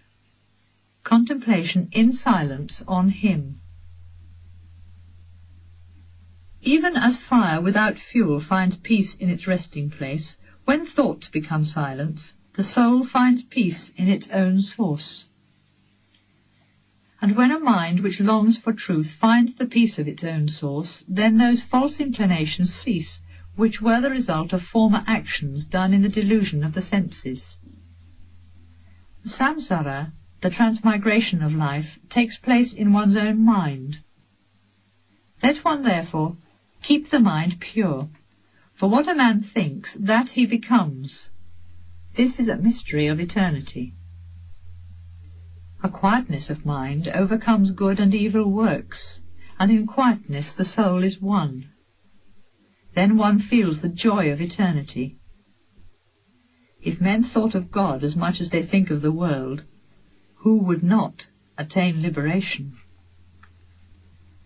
The mind of man is of two kinds, pure and impure. Impure when in the bondage of desire, pure when free from desire. When the mind is silent, beyond weakness or non-concentration, then it can enter into a world which is far beyond the mind, the highest end. The mind should be kept in the heart as long as it has not reached the highest end. This is wisdom, and this is liberation. Everything else is only words. Words cannot describe the joy of the soul whose impurities are cleansed in deep contemplation. Who is one with his Atman, his own spirit? Only those who feel this joy know what it is. Even as water becomes one with water, fire with fire, and air with air, so the mind becomes one with the infinite mind, and thus attains final freedom. Mind is indeed the source of bondage, and also the source of liberation. To be bound to things of this world, this is bondage. To be free from them, this is liberation. Glory be unto Agni, the god of fire, who dwells in the earth, who remembers the world. Give this world to him who adores thee. Glory be unto Vayu, the god of the wind, who dwells in the air, who remembers this world. Give this world to him who adores thee. Glory be unto Aditya, the god of the sun, who dwells in the sky, who remembers this world. Give this world to him who adores thee.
From the Kaushitaki Upanishad. When a man is speaking, he cannot be breathing. This is the sacrifice of breath to speech. And when a man is breathing, he cannot be speaking. This is the sacrifice of speech to breath. These are the two never-ending immortal offerings of man, whether he is awake or whether he is asleep. These are the three adorations of the all-conquering Kaushitaki. At the rising of the sun, he said, "You who give liberty, make me free from my sins." When the sun was midway in heaven, he said, "You who are on high and give liberty, set me on high and make me free from my sins." At the hour of sunset, he uttered this prayer, "You who give full liberty, make me fully free from my sins." When the fire burns, Brahman shines, and when the fire dies, Brahman goes. Its light goes to the sun, and its breath of life to the wind. When the sun shines, Brahman shines, and when the sun sets, Brahman goes. Its light goes to the moon, and its breath of life to the wind. When the moon shines, Brahman shines, and when the moon sets, Brahman goes. Its light goes to a flash of lightning, and its breath of life to the wind. When a flash of lightning shines, Brahman shines, and when it goes, Brahman goes. Its light goes to the regions of heaven, and its breath of life to the wind. Pratadana, the son of Devadasa, fought the inner fight with all his soul, and thus he reached the house of Indra, the house of the love of God. Indra said to him, "Pratadana, ask for a gift." To this Pratadana replied, "I ask for that gift which you think is best for mankind." "A master imposes not a gift upon his pupil," said Indra. asked for any gift you like." "I shall then not have a gift," said Pratadana.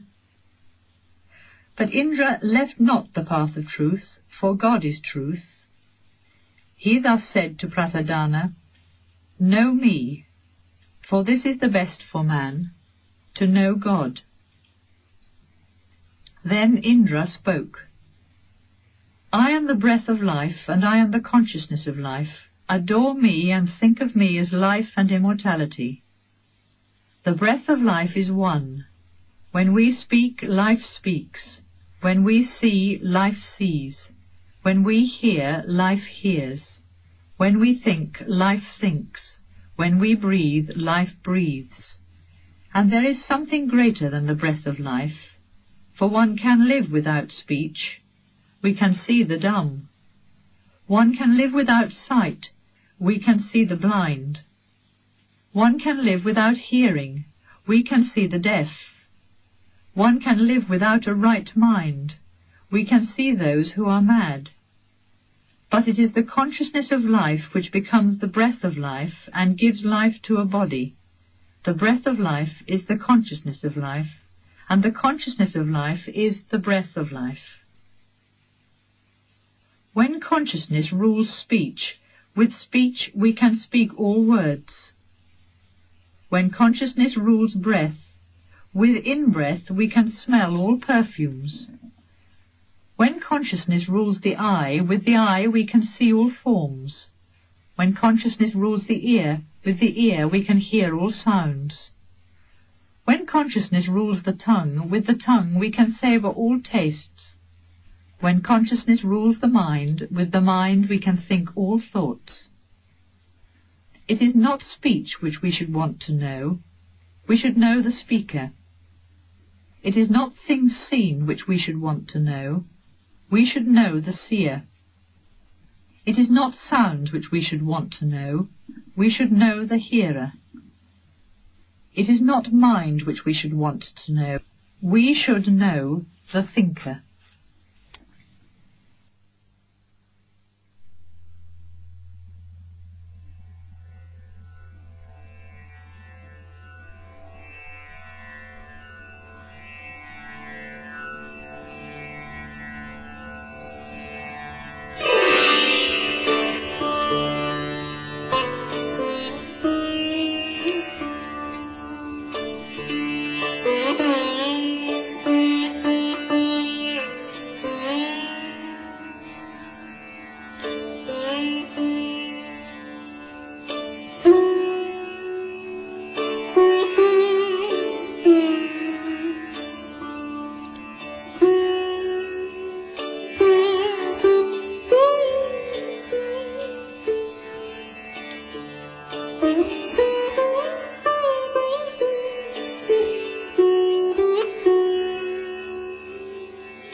From the Taittiriya Upanishad.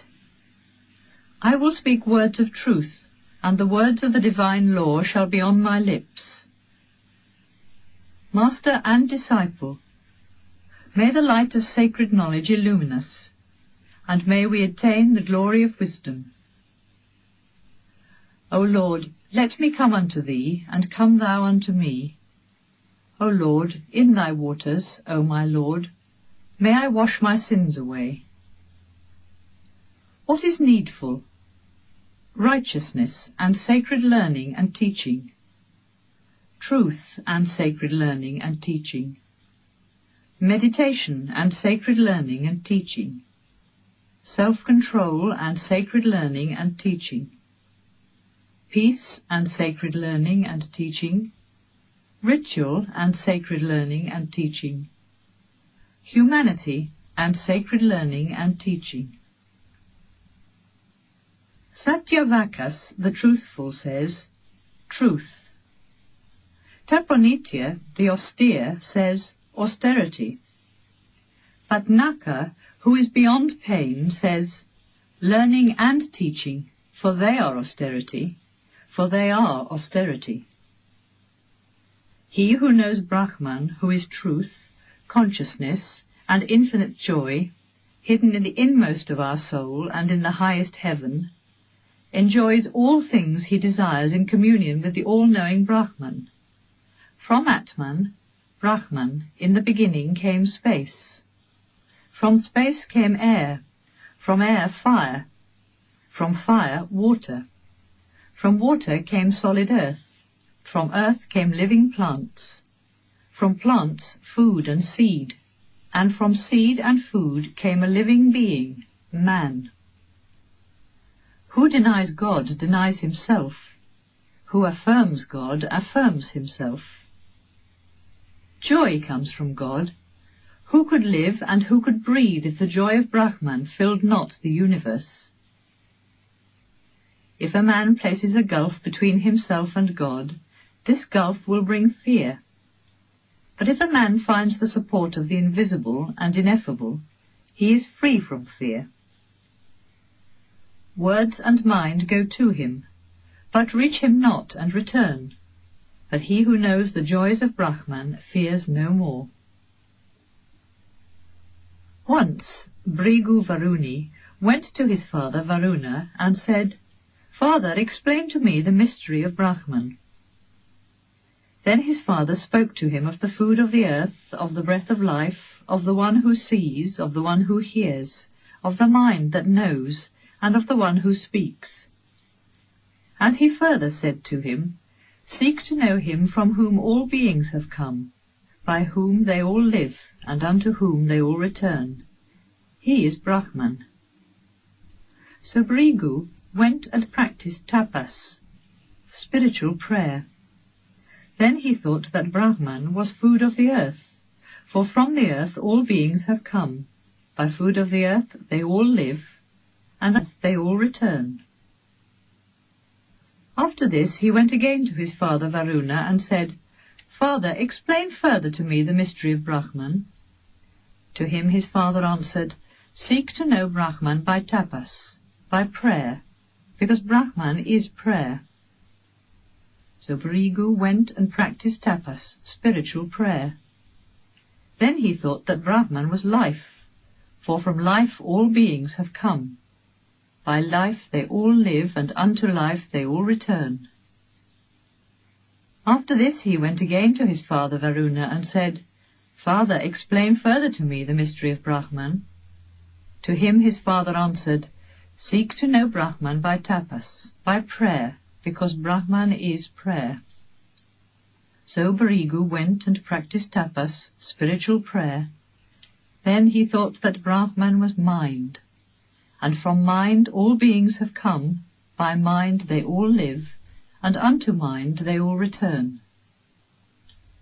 After this he went again to his father Varuna and said, "Father, explain further to me the mystery of Brahman." To him his father answered, "Seek to know Brahman by tapas, by prayer, because Brahman is prayer." So Bhrigu went and practiced tapas, spiritual prayer. Then he thought that Brahman was reason, for from reason all beings have come, by reason they all live, and unto reason they all return. He went again to his father, asked the same question, and received the same answer. So Bhrigu went and practiced tapas, spiritual prayer.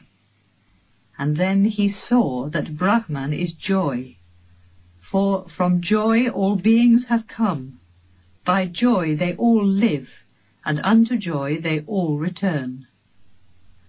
This was the vision of Bhrigu Varuni, which came from the highest, and he who sees this vision lives in the highest. Oh, the wonder of joy!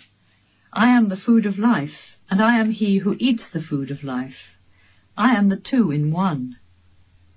I am the firstborn of the world of truth, born before the gods, born in the centre of immortality. He who gives me is my salvation. I am that food which eats the eater of the food. I have gone beyond the universe, and the light of the sun is my light.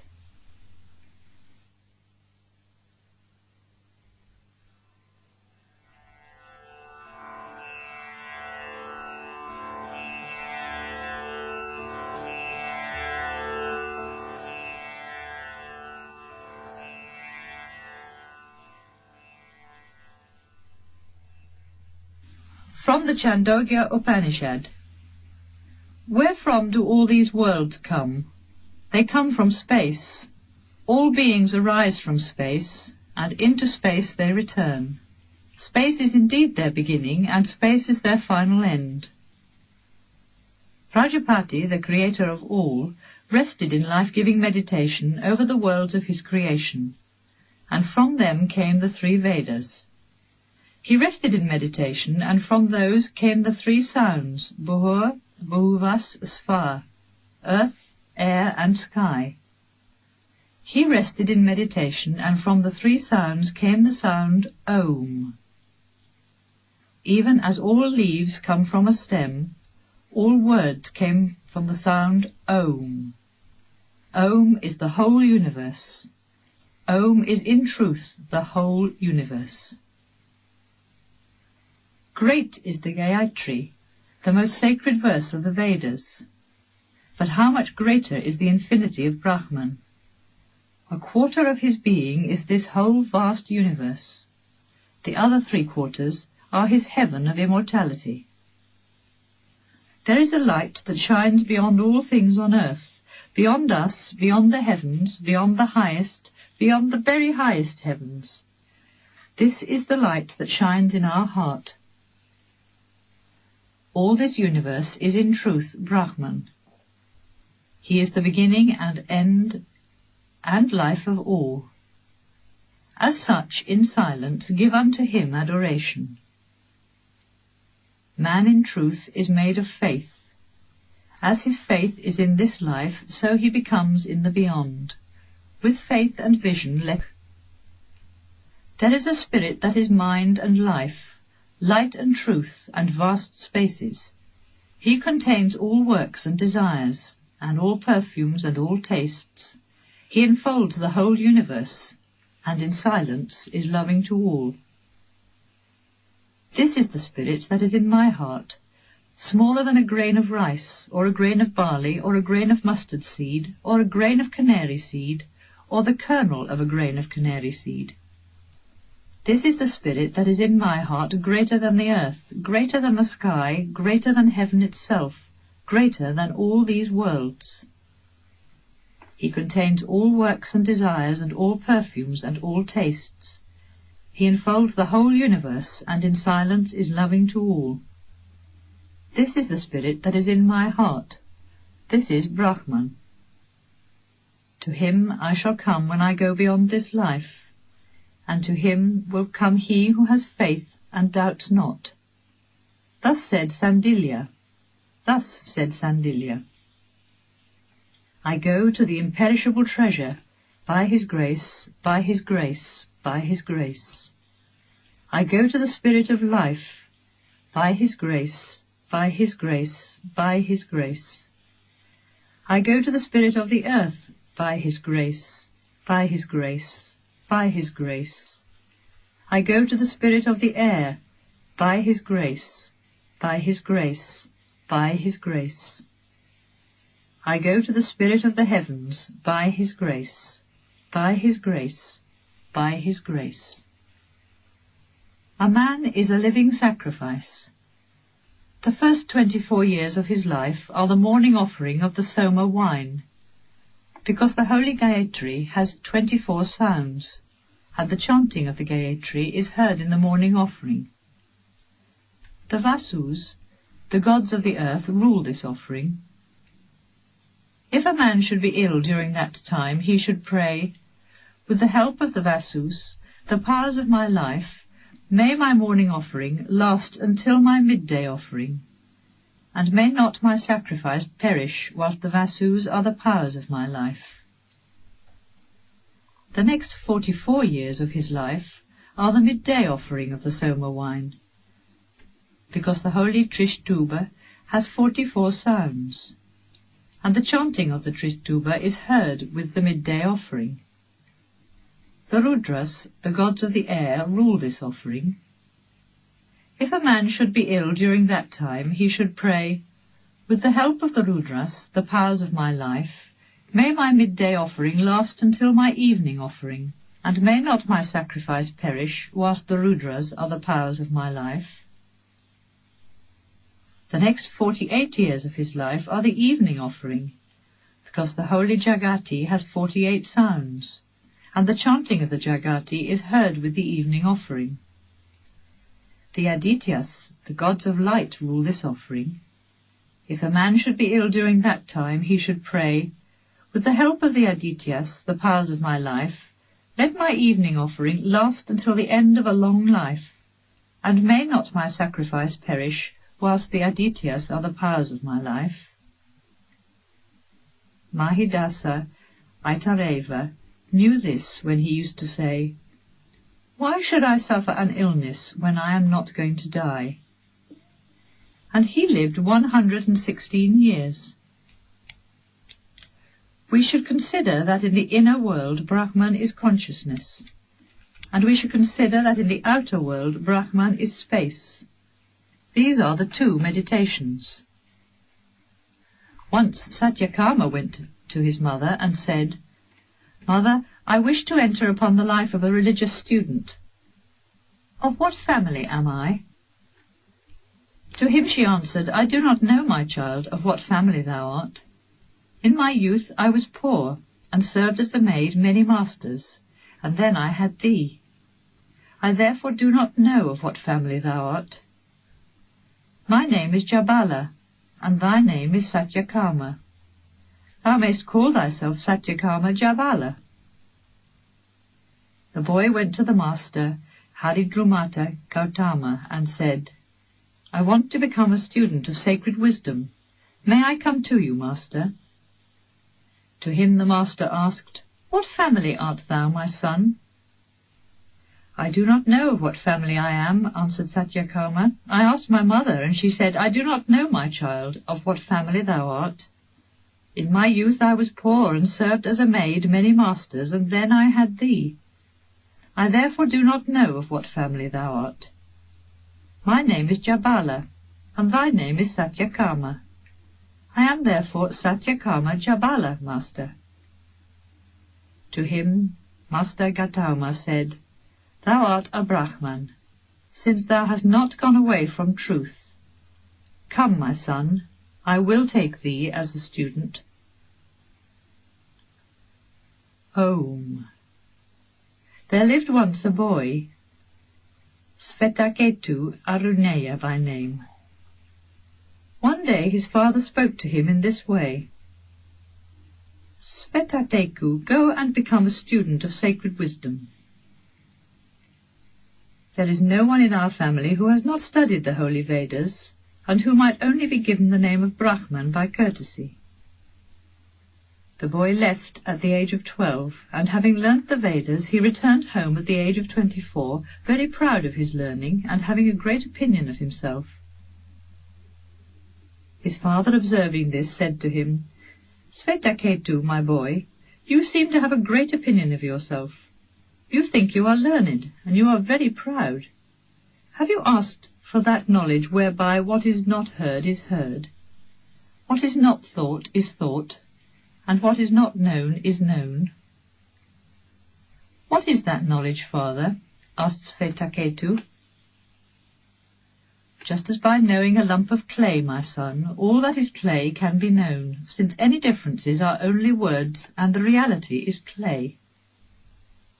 Just as by knowing a piece of gold that all is gold can be known, since any differences are only words, and the reality is only gold.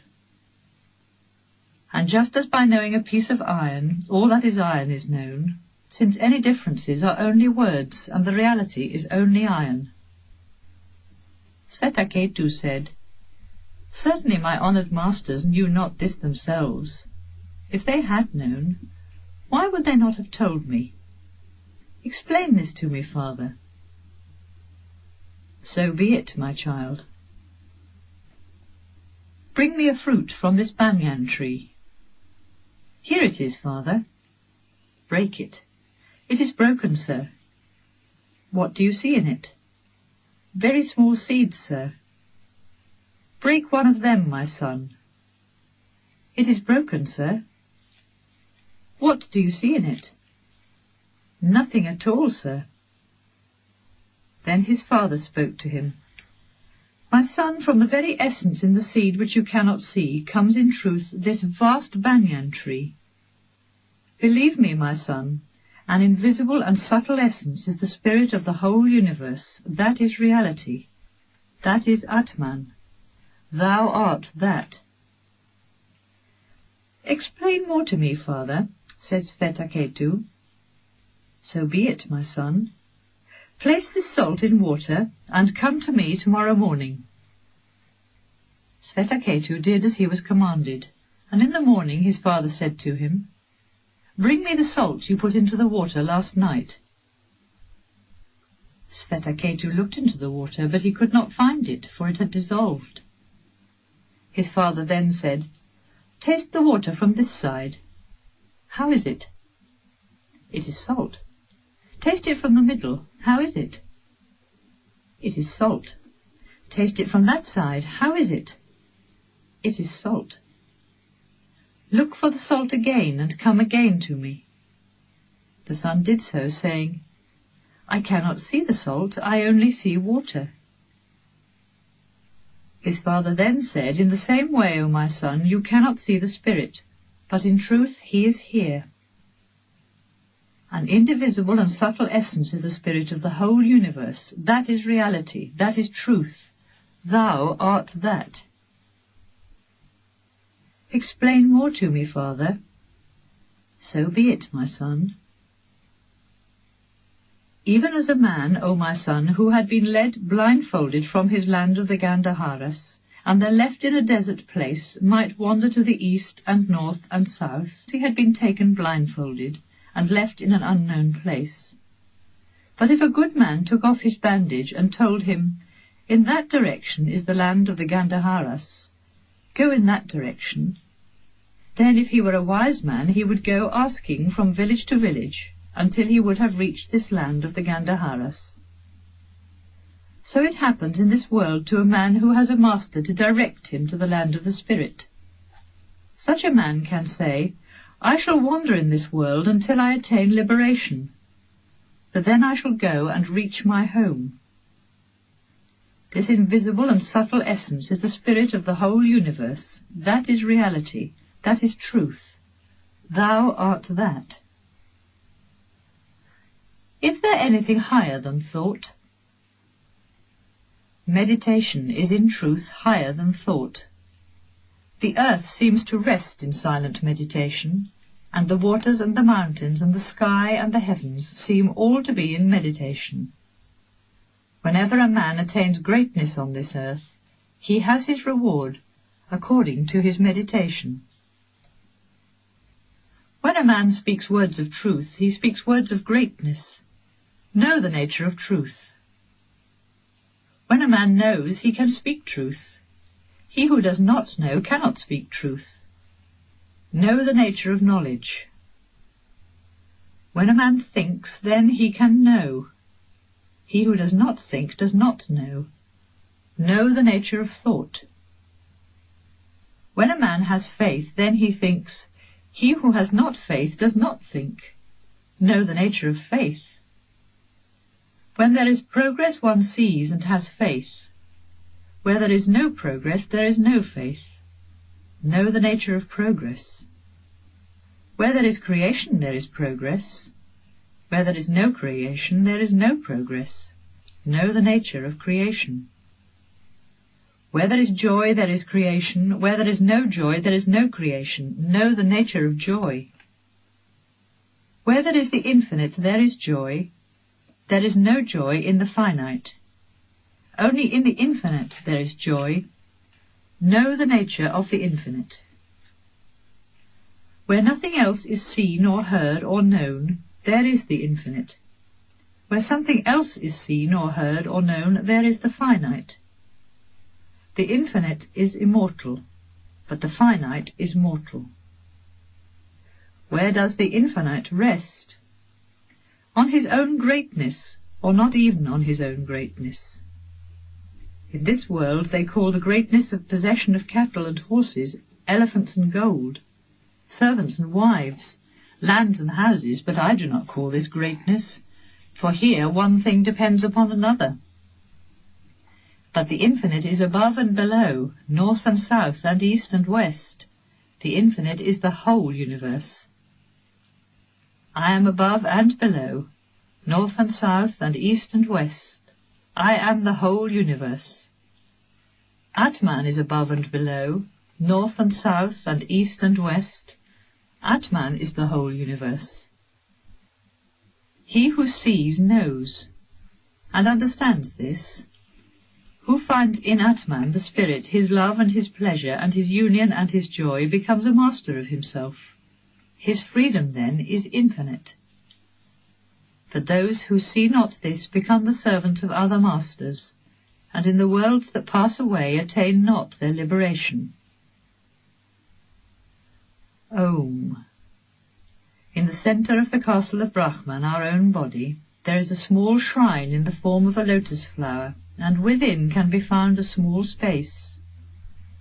We should find who dwells there, and we should want to know him. And if anyone asks, who is he who dwells in a small shrine in the form of a lotus flower in the centre of the castle of Brahman? Whom should we want to find and to know? We can answer, the little space within the heart is as great as this vast universe. The heavens and the earth are there, and the sun and the moon and the stars. Fire and lightning and winds are there, and all that now is, and all that is not. For the whole universe is in him, and he dwells within our heart.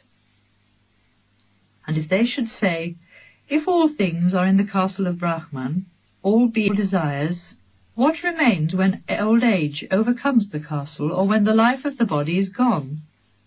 We can answer, the spirit who is in the body does not grow old and does not die, and no one can ever kill the spirit who is everlasting. This is the real castle of Brahman, wherein dwells all the love of the universe. It is Atman, pure spirit, beyond sorrow, old age and death, beyond evil and hunger and thirst. It is Atman whose love is truth, whose thoughts are truth.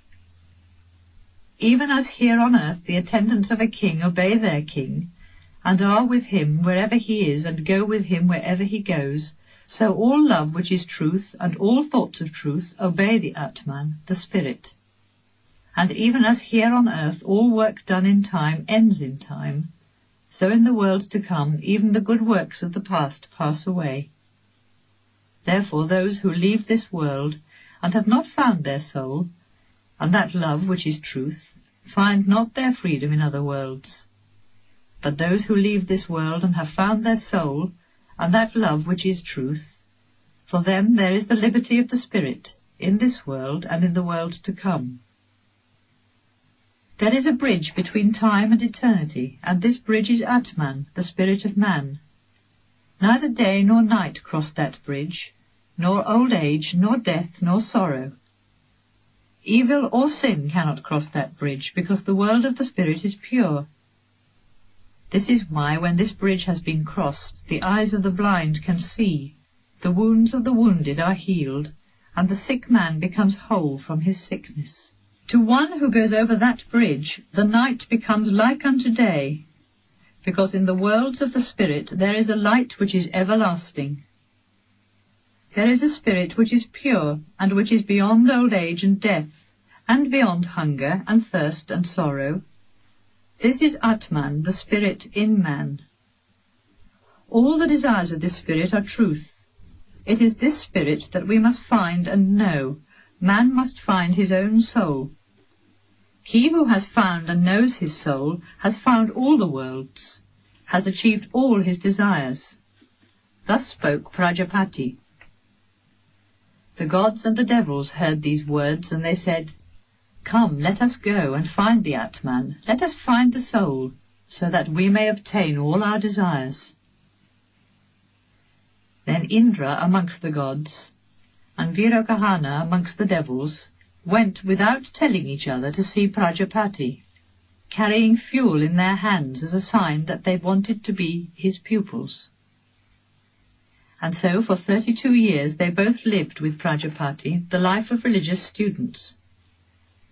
At the end of that time, Prajapati asked them, "Why have you been living the life of religious students?" Indra and Virokahana answered, "People say that you know the Atman, a spirit which is pure and which is beyond old age and death, and beyond hunger and thirst and sorrow. A spirit whose desires are truth, and whose thoughts are truth. And that you say that this spirit must be found and known, because when he is found, all the worlds are found, and all desires are obtained. This is why we have been living here as your pupils." Prajapati said to them, "What you see when you look into another person's eyes, that is the Atman, immortal, beyond fear. That is Brahman." "And who is he whom we see when we look in water or in a mirror?" they asked. "The same is seen in all," he answered. And then he said to them, "Go and look at yourselves in a bowl of water, and ask me anything you want to know about the Atman, your own self." The two went and looked in a bowl of water. "What do you see?" asked Prajapati. "We see ourselves clearly from our hair down to our nails," they said. "Adorn yourselves and dress in clothes of beauty," said Prajapati, "and look at yourselves again in a bowl of water." They did so and looked again in the bowl of water. "What do you see?" asked Prajapati. "We see ourselves as we are," they answered, "adorned and dressed in clothes of beauty." "Is the immortal beyond all fear. This is Brahman," said Prajapati. Then they left with peace in their hearts. Prajapati looked at them and said, "They have seen, but they have not understood. They have not found the Atman, their soul. Anyone who holds their belief, be he god or devil, shall perish." Then Virokahana went to the devils full of self-satisfaction and gave them this teaching. "We ourselves are our own bodies, and those must be made happy on earth. It is our bodies that should be in glory, and it is for them that we should have servants. He who makes his body happy, who for his body has servants, he is well in this world and also in the world to come. That is why when here on earth a man will not give any gifts. When a man has no faith and will not sacrifice, people say, 'This man is a devil,' for this is in truth their devilish doctrine. They dress their dead bodies with fine garments and glorify them with perfumes and ornaments, thinking that thereby they will conquer the other world."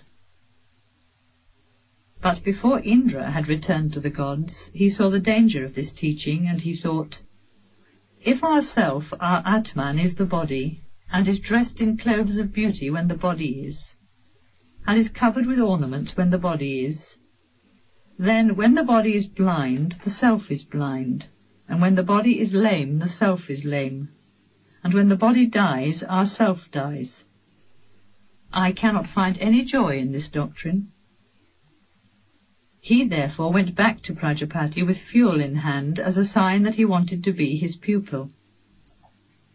"Why have you returned, great Maghavan?" asked Prajapati. "You went away with Virokahana with peace in your heart." Indra replied, "Even as the Atman, the self, our soul, is dressed in clothes of beauty when the body is, and is covered with ornaments when the body is, when the body is blind, the self is blind, and when the body is lame, the self is lame, and when the body dies, the self dies. I cannot find any joy in this doctrine." "It is even so, Maghavan," said Prajapati. "I will teach you a higher doctrine. Live with me for another 32 years. Indra was with Prajapati for another 32 years, and then Prajapati said, "The spirit that wanders in joy in the land of dreams, that is the Atman. That is the immortal beyond fear. That is Brahman." Then Indra left with peace in his heart. But before he had returned to the gods, he saw the danger of this teaching, and he thought, "Even if in dreams when the body is blind, the self is not blind, or when the body is lame and the self is not lame, and does not indeed suffer the limitations of the body, so that when the body is killed, the self is not killed, yet in dreams the self may seem to be killed and to suffer, and to feel much pain and weep, I cannot find any joy in this doctrine." He therefore went with fuel in hand back to Prajapati, who said to him, "You left Maghavan with peace in your heart. Why have you returned?"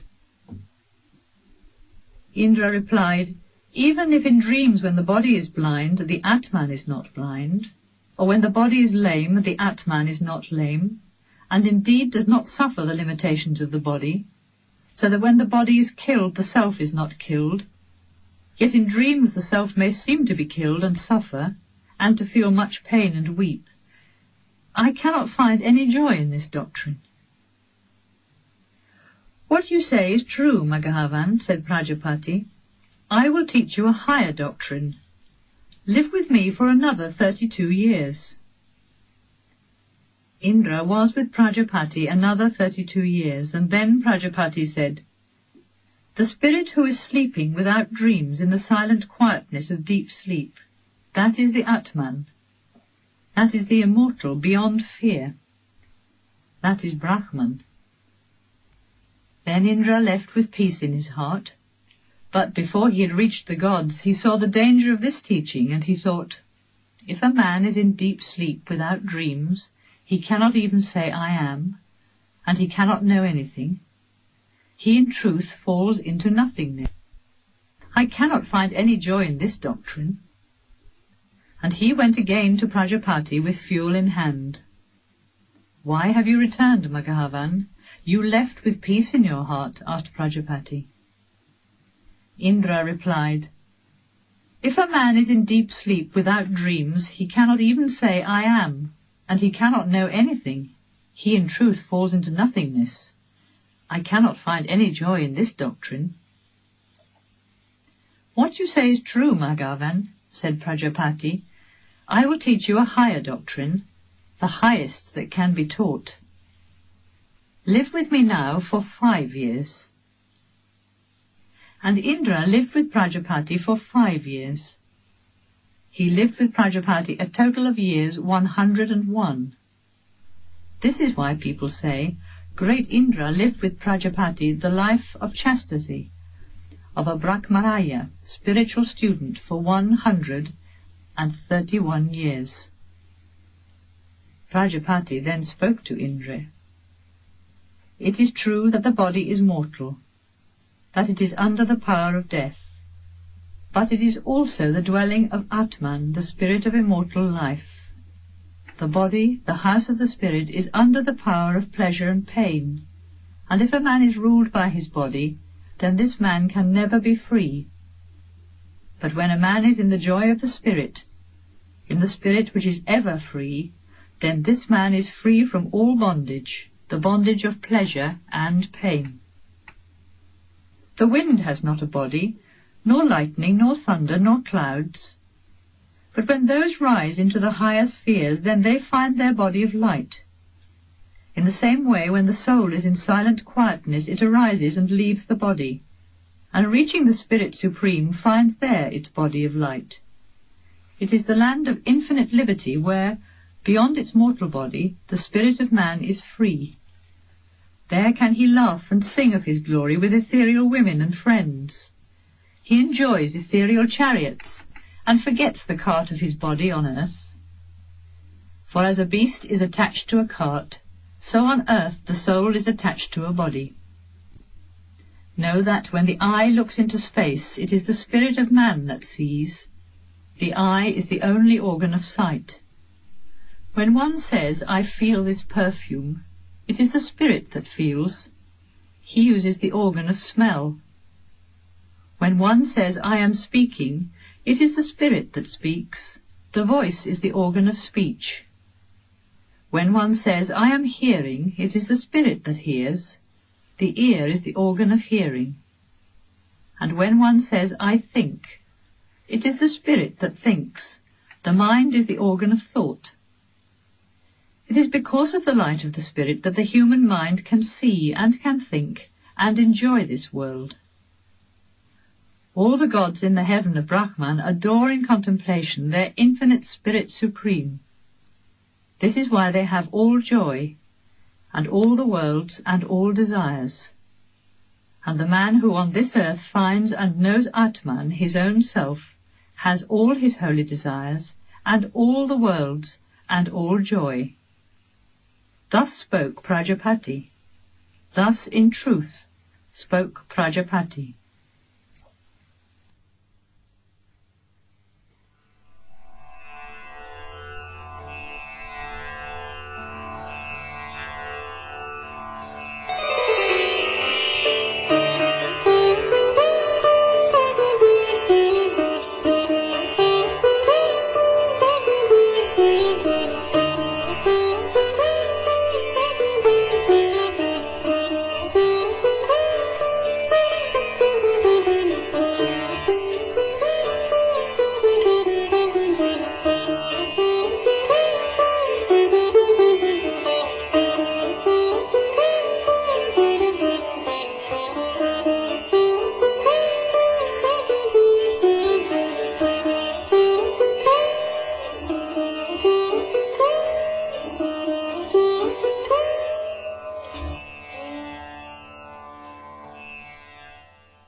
From the Brihad Aranyaka Upanishad.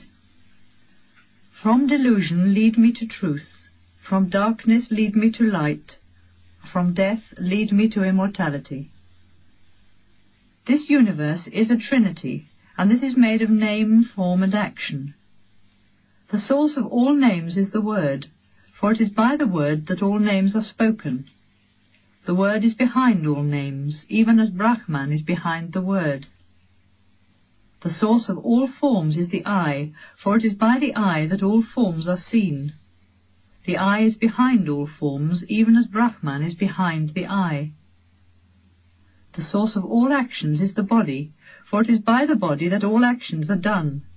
The body is behind all actions, even as Brahman is behind the body. Those three are one: Atman, the spirit of life, and Atman, although one, is those three. The immortal is veiled by the real. The spirit of life is the immortal. Name and form are the real, and by them the spirit is veiled. Once Gargya, a Brahmin, proud of his learning, went to Ajatasattu, the king of Benares, and said, "I am willing to teach you about Brahman. I will give you 1,000 gifts, if you can," said the king, "and then the people will run and say, 'Our king's bounty is as great as that of King Janaka.'" So Gargya began and said, "There is a spirit in the sun high above, and that spirit I adore as Brahman." "How can you say that?" replied Ajatasattu. "I only consider the sun as the ruler of radiance, the source of all beings on earth." Then Gargya said, "There is a spirit in the moon far away, and that spirit I adore as Brahman." Ajatasattu answered, "I only consider the moon as the ruler of the sacred Soma wine dressed in whiteness." "There is a spirit in lightning," then said Gargya, and that spirit I adore as Brahman. I only consider lightning, said Ajatasattu, as a thing of brightness. Gargya said, there is a spirit in the ethereal spaces, and that spirit I adore as Brahman. How can you say that? Replied Ajatasattu. I only consider the ethereal space as a non-evolving fullness. Gargya said, there is a spirit in the wind, and that spirit I adore as Brahman. Ajatasattu said, I only consider the winds as the unconquerable army of powerful India. Gargya said, there is a spirit in fire, and that spirit I adore as Brahman. I only consider fire, said Ajatasattu, as a great power. Gargya said, there is a spirit in water, and that spirit I adore as Brahman. Ajatasattu answered, I only consider water as a beautiful reflection. Gargya said, there is a spirit in a mirror, and that spirit I adore as Brahman. I only consider a mirror, said Ajatasattu, as something brilliant. Gargya said, there is a spirit in the sound of the steps of man, and that spirit I adore as Brahman. How can you say that? Said Ajatasattu. I only consider that sound as a sign of life. Gargya said, there is a spirit in the quarters of heaven, and that spirit I adore as Brahman. I only consider the quarters of heaven, said Ajatasattu, as friends who are ever with us. There is a spirit which is a shadow, said Gargya, and that spirit I adore as Brahman. How can you say that? Said Ajatasattu. I only consider this shadow as death. Gargya said, there is a spirit in the human body, and that spirit I adore as Brahman. I only consider a body, said Ajatasattu, as the covering of a soul. Is this all? Asked Ajatasattu. Gargya replied, this is all. If this is all, we know nothing, said Ajatasattu. On hearing this, Gargya said, allow me to be your pupil. It is indeed contrary to custom, said Ajatasattu, that a Brahmin should go to a Kshatriya for instruction. But come, I will in truth teach you about Brahman. And he arose and took him by the hand, and the two, walking together, came up to a man who was in deep sleep. They called him by different names, such as, you great man dressed in whiteness, you Soma the king. But he did not rise. Then Ajatasattu shook him with his hand, and he awoke. When this man was asleep, said Ajatasattu, where had his consciousness gone, and when he awoke, wherefrom did it return? But Gargya did not know. Then spoke Ajatasattu. When a man is asleep, his soul takes the consciousness of the several senses and goes to rest with them on the Supreme Spirit, who is in the human heart. When all the senses are quiet, the man is said to be asleep. Then the soul holds the powers of life, breath, voice, eye, ear, and mind, and they rest in quietness. When the soul is in the land of dreams, then all the worlds belong to the soul. A man can be a great king or a great Brahmin, and live in conditions high or low. And even as a great king of this earth takes his attendants with him, and goes about his dominions wherever he desires, so the soul of man takes the powers of life with him, and wanders in the land of dreams according to his desires. When a man is in deep sleep and all consciousness is gone through the 72,000 little channels which lead to the centre of the heart from its circumference, then the soul rests in the covering around the heart. And as a prince or a king or a great Brahmin might find the peace of a fullness of joy, so the soul of man has now found peace. Even as airy threads come from a spider, or small sparks come from a fire, So from Atman, the spirit in man, come all the powers of life, all the worlds, all the gods, all beings. To know the Atman is to know the mystery of the Upanishads, the truth of truth. The powers of life are truth, and their truth is Atman, the spirit. Maitreyi said one day Yajnavalkya to his wife, "I am going to leave this present life and retire to a life of meditation. Let me settle my possessions upon you and Katyayani." "If all the earth filled with riches belonged to me, O my lord," said Maitreyi, "should I thereby attain life eternal?" "Certainly not," said Yajnavalkya. "Your life would only be as is the life of wealthy people. In wealth there is no hope of life eternal." Maitreyi said, "What should I then do with possessions that cannot give me life eternal? Give me instead your knowledge, O my lord." On hearing this, Yajnavalkya exclaimed, "Dear you are to me, beloved, and dear are the words you say. Come, sit down, and I will teach.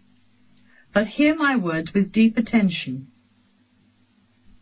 Then spoke Yajnavalkya, "In truth, it is not for the love of a husband that a husband is dear, but for the love of the soul in the husband that a husband is dear. It is not for the love of a wife that a wife is dear, but for the love of the soul in the wife that the wife is dear.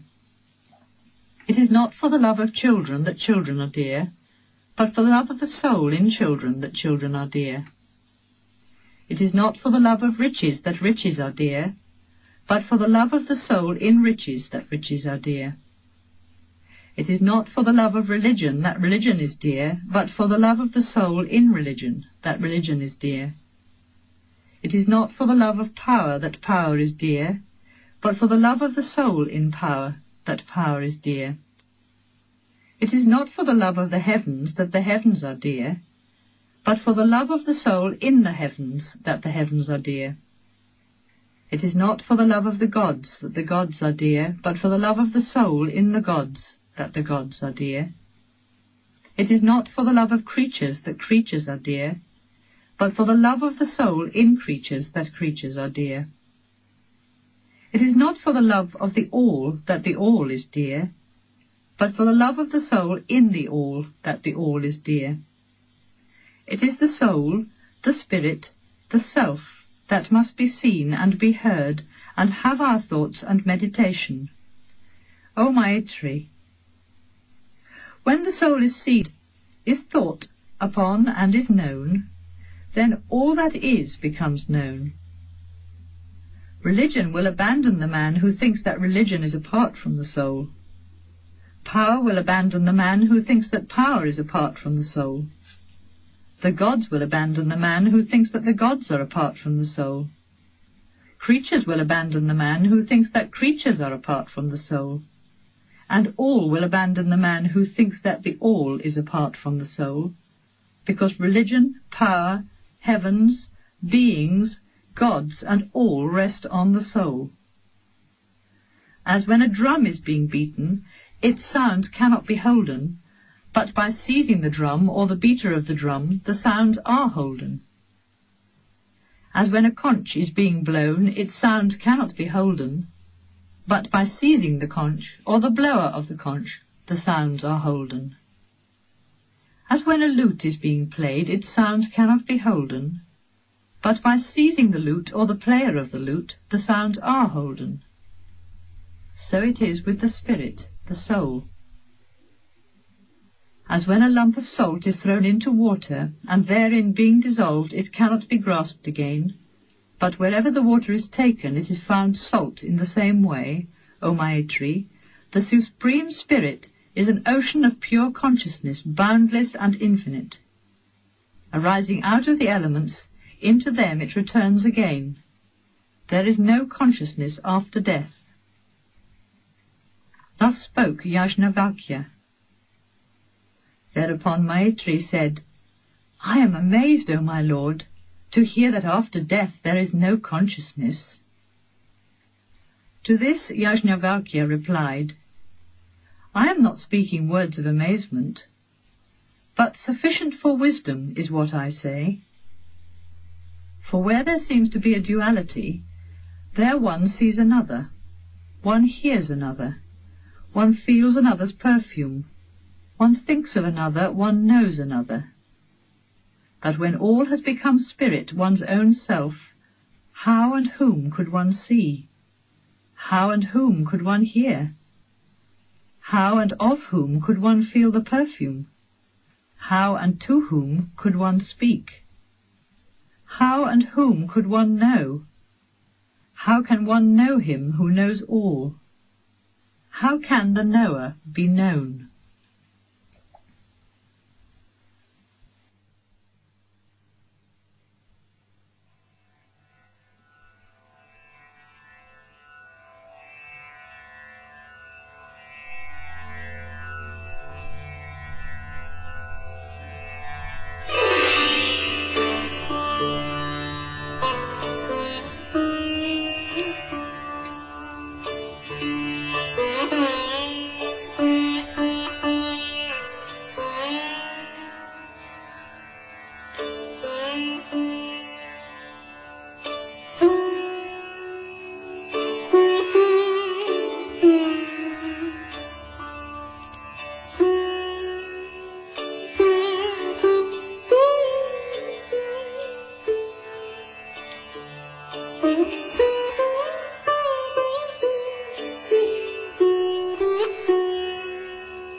The final part of this translation, the Supreme Teaching, follows on the other side of this cassette.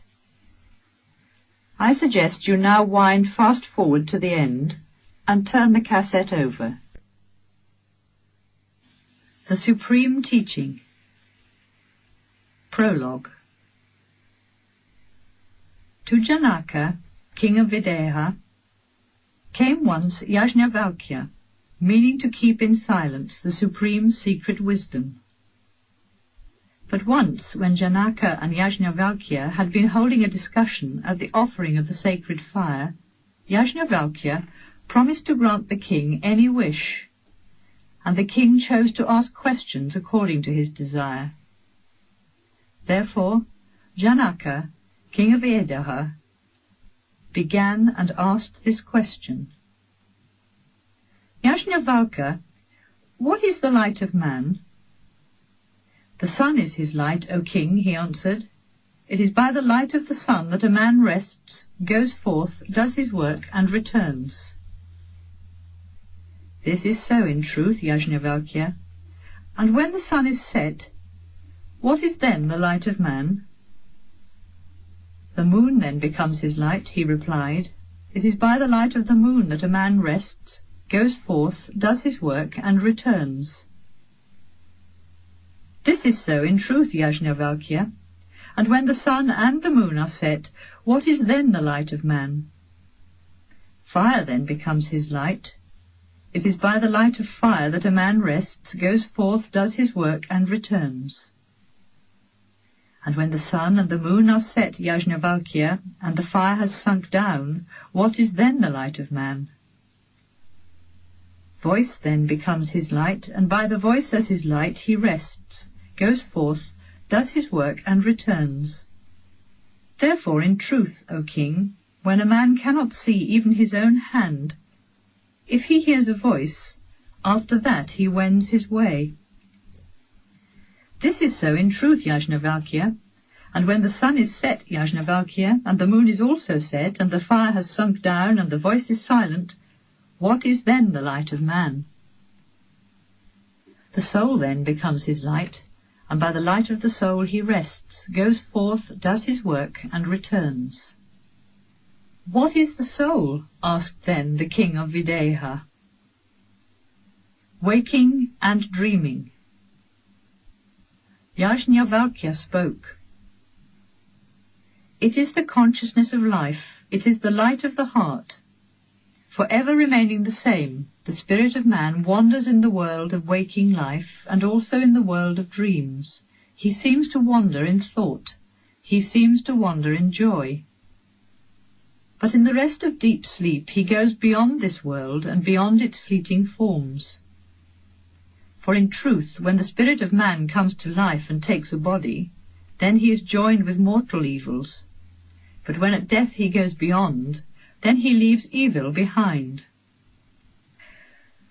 The spirit of man has two dwellings, this world and the world beyond. There is also a third dwelling place, the land of sleep and dreams. Resting in this borderland, the spirit of man can behold his dwelling in this world and in the other world afar. And wandering in this borderland, he beholds behind him the sorrows of this world, and in front of him he sees the joys of the beyond. Dreams. When the spirit of man retires to rest, he takes with him materials from this all-containing world, and he creates and destroys in his own glory and radiance. Then the spirit of man shines in his own light. In that land there are no chariots, no teams of horses nor roads, but he creates his own chariots, his teams of horses and roads. There are no joys in that region and no pleasures nor delights, but he creates his own joys, his own pleasures and delights. In that land there are no lakes, no lotus ponds nor streams, but he creates his own lakes, his ponds and streams. For the spirit of man is creator. It was said in these verses, abandoning his body by the gate of dreams, the spirit beholds in awaking his senses, sleeping. Then he takes his own light and returns to his home. This spirit of golden radiance, the wandering swan everlasting. Leaving his nest below in charge of the breath of life, the immortal spirit soars afar from his nest. He moves in all regions wherever he loves. This spirit of golden radiance, the wandering swan everlasting. And in the region of dreams, wandering above and below, the spirit makes for himself innumerable subtle creations. Sometimes he seems to rejoice in the love of fairy beauties. Sometimes he laughs or beholds awe-inspiring, terrible visions.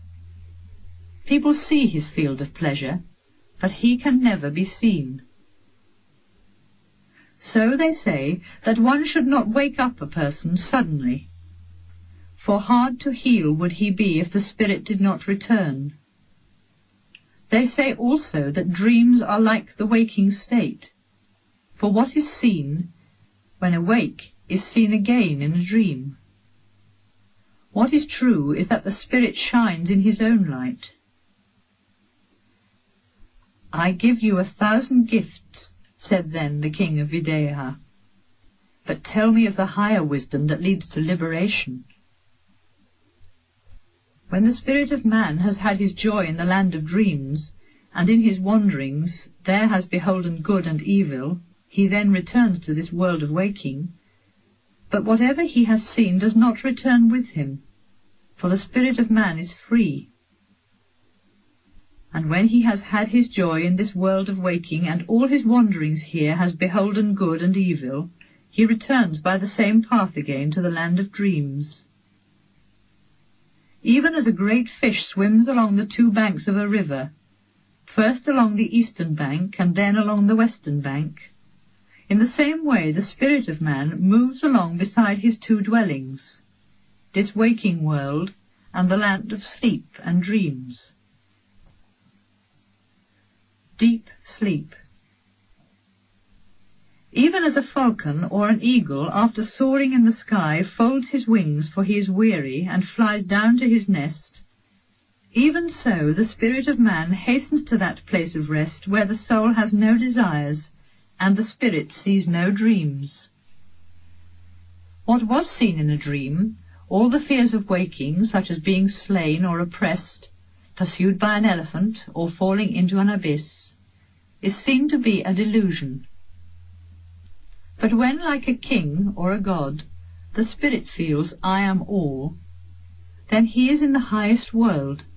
It is the world of the spirit, where there are no desires, all evil has vanished, and there is no fear. As a man in the arms of the woman beloved feels only peace all around, even so the soul in the embrace of Atman, the spirit of vision, feels only peace all around. All desires are attained. Since the spirit, that is all, has been attained, no desires are there, and there is no sorrow. There a father is a father no more, nor is a mother there a mother. The worlds are no longer worlds, nor the gods are gods any longer. There the Vedas disappear, and a thief is not a thief, nor is a slayer a slayer. The outcast is not an outcast, nor the baseborn a baseborn. The pilgrim is not a pilgrim, and the hermit is not a hermit, because the spirit of man has crossed the lands of good and evil, and has passed beyond the sorrows of the heart. There the spirit sees not, but though seeing not, he sees. How could the spirit not see, if he is the all? But there is no duality there, nothing apart for him to see. There the spirit feels no perfumes, yet feeling no perfumes he feels them. How could the spirit feel no perfumes, if he is the all? But there is no duality there, no perfumes apart for him to feel.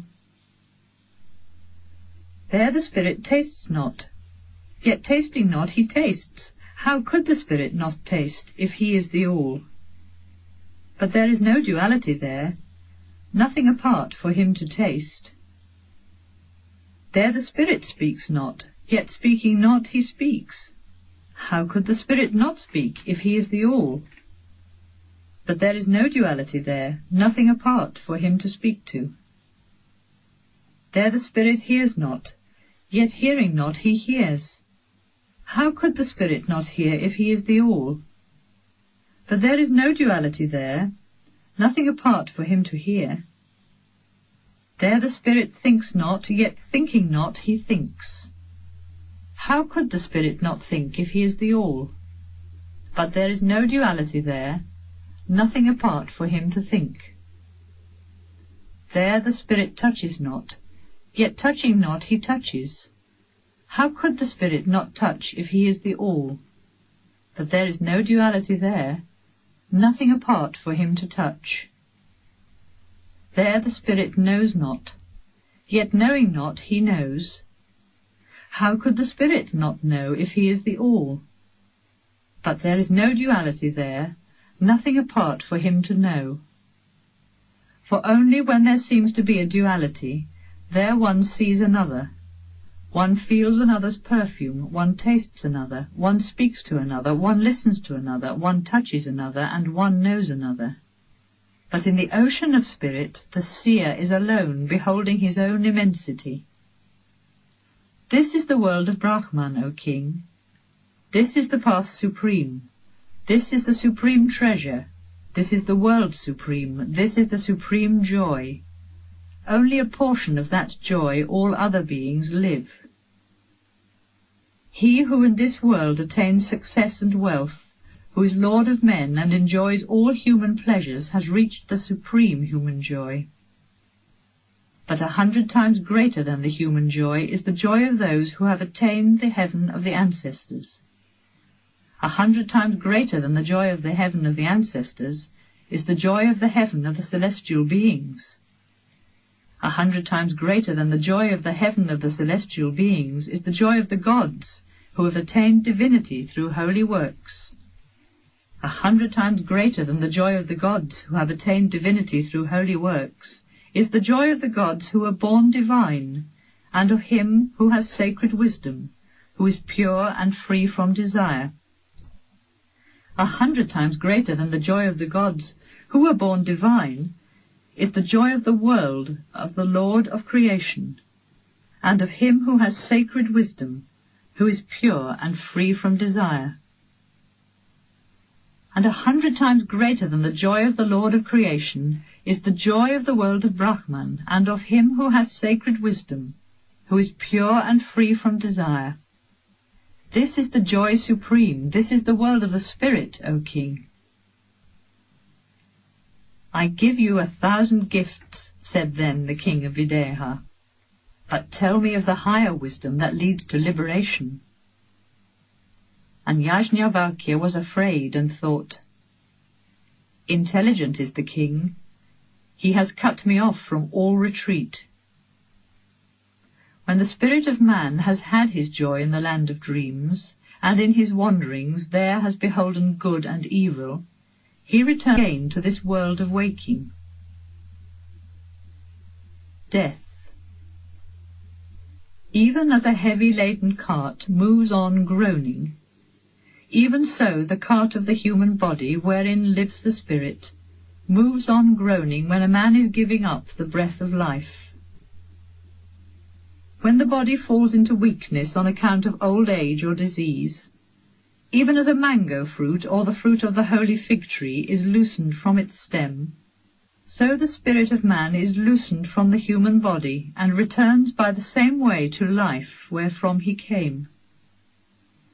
As when a king is coming, the nobles and officers, the charioteers and heads of the village prepare for him food and drink and royal lodgings, saying, "The king is coming, the king is approaching." In the same way, all the powers of life wait for him who knows this and say, "The spirit is coming, the spirit is approaching." And as when a king is going to depart, the nobles and officers, the charioteers and the heads of the village assemble around him, even so all the powers of life gather about the soul when a man is giving up the breath of life. When the human soul falls into weakness and into seeming unconsciousness, all the powers of life assemble around. The soul gathers these elements of life fire and enters into the heart. And when the spirit that lives in the eye has returned to his own source, then the soul knows no more forms. Then a person's powers of life become one, and people say, "He sees no more." His powers of life become one, and people say, "He feels perfumes no more." His powers of life become one, and people say, "He tastes no more." His powers of life become one, and people say, "He speaks no more." His powers of life become one, and people say, "He hears no more." His powers of life become one, and people say, "He thinks no more." His powers of life become one, and people say, "He touches no more." His powers of life become one, and people say, "He knows no more."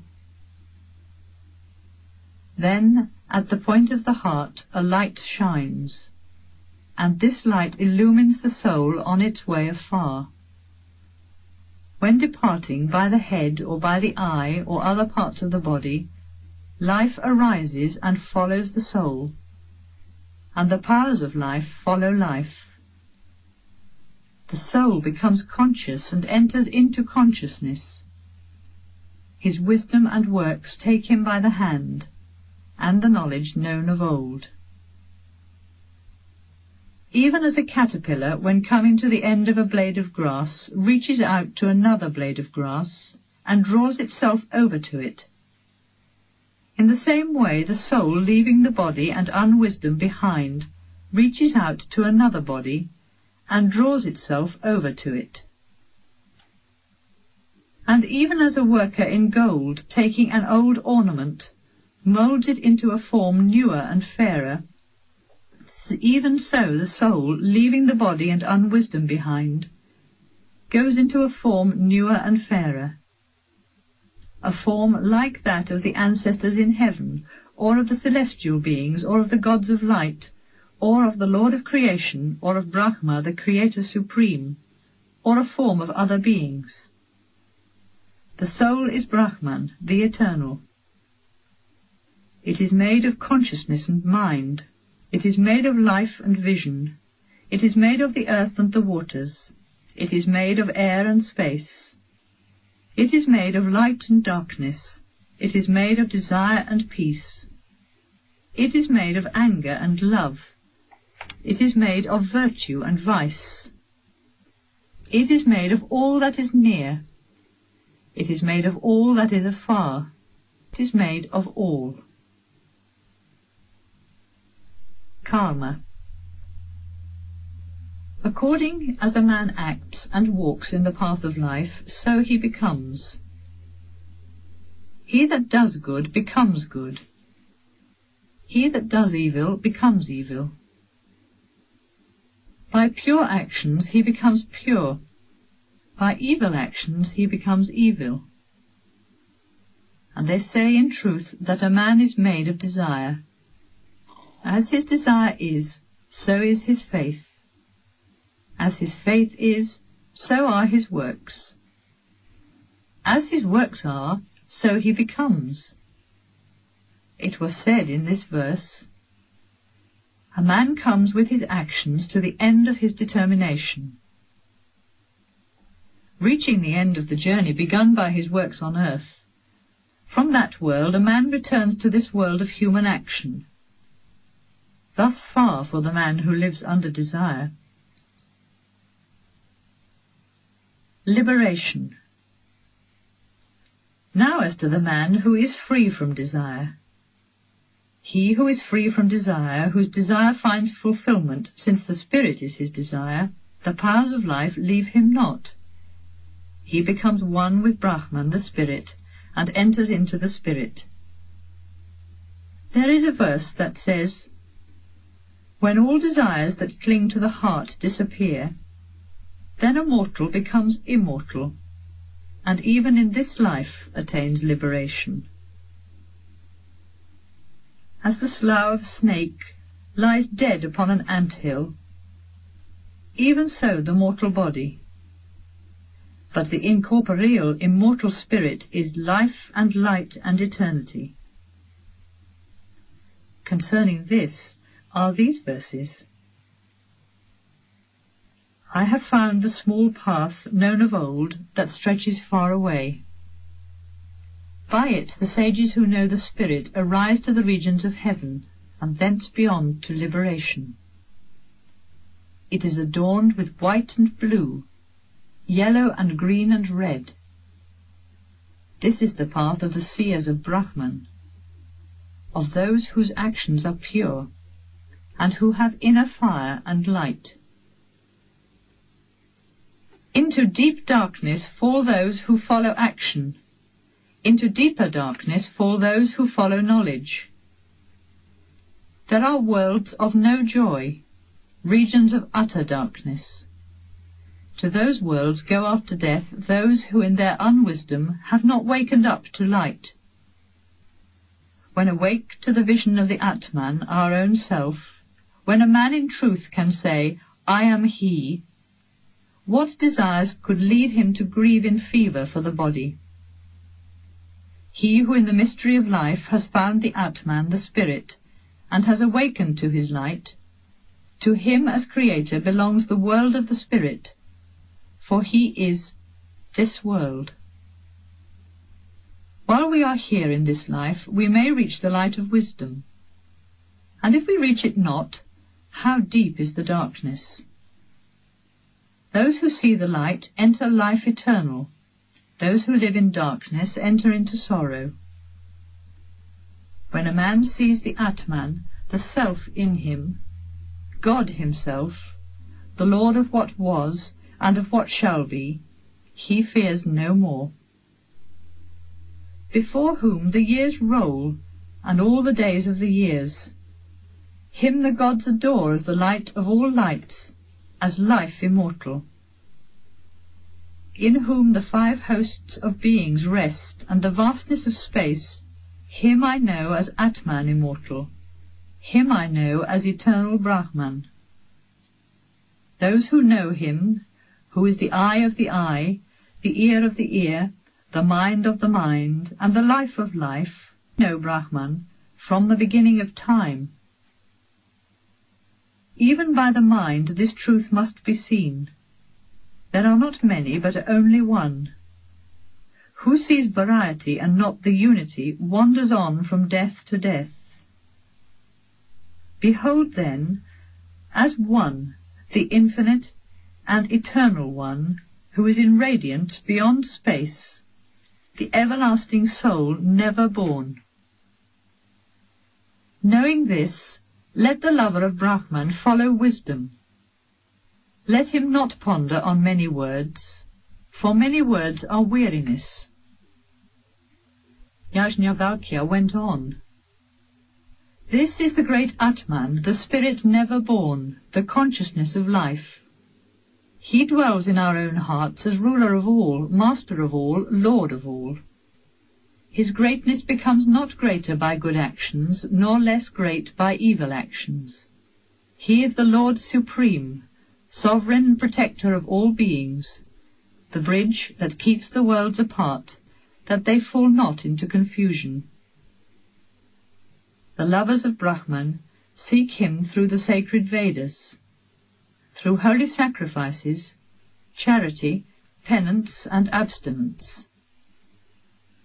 He who knows him becomes a Muni, a sage. Pilgrims follow their life of wandering in their longing for his kingdom.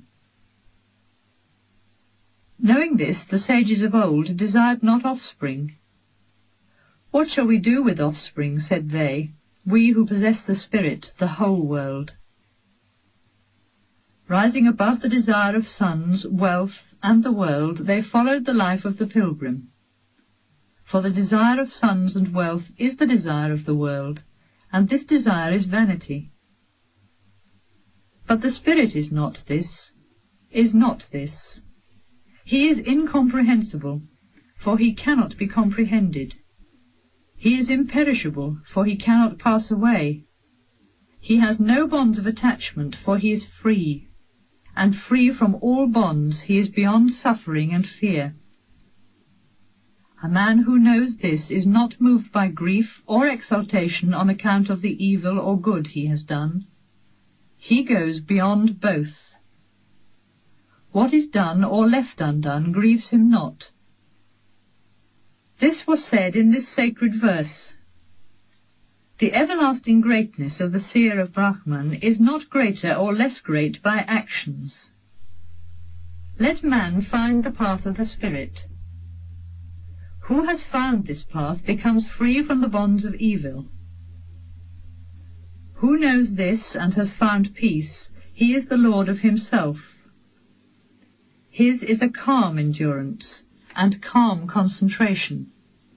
In himself he sees the spirit, and he sees the spirit as all. He is not moved by evil, he removes evil. He is not burned by sin, he burns all sin. And he goes beyond evil, beyond passion, and beyond doubts, for he sees the eternal. This is the world of the spirit, O king. Thus spoke Yajnavalkya.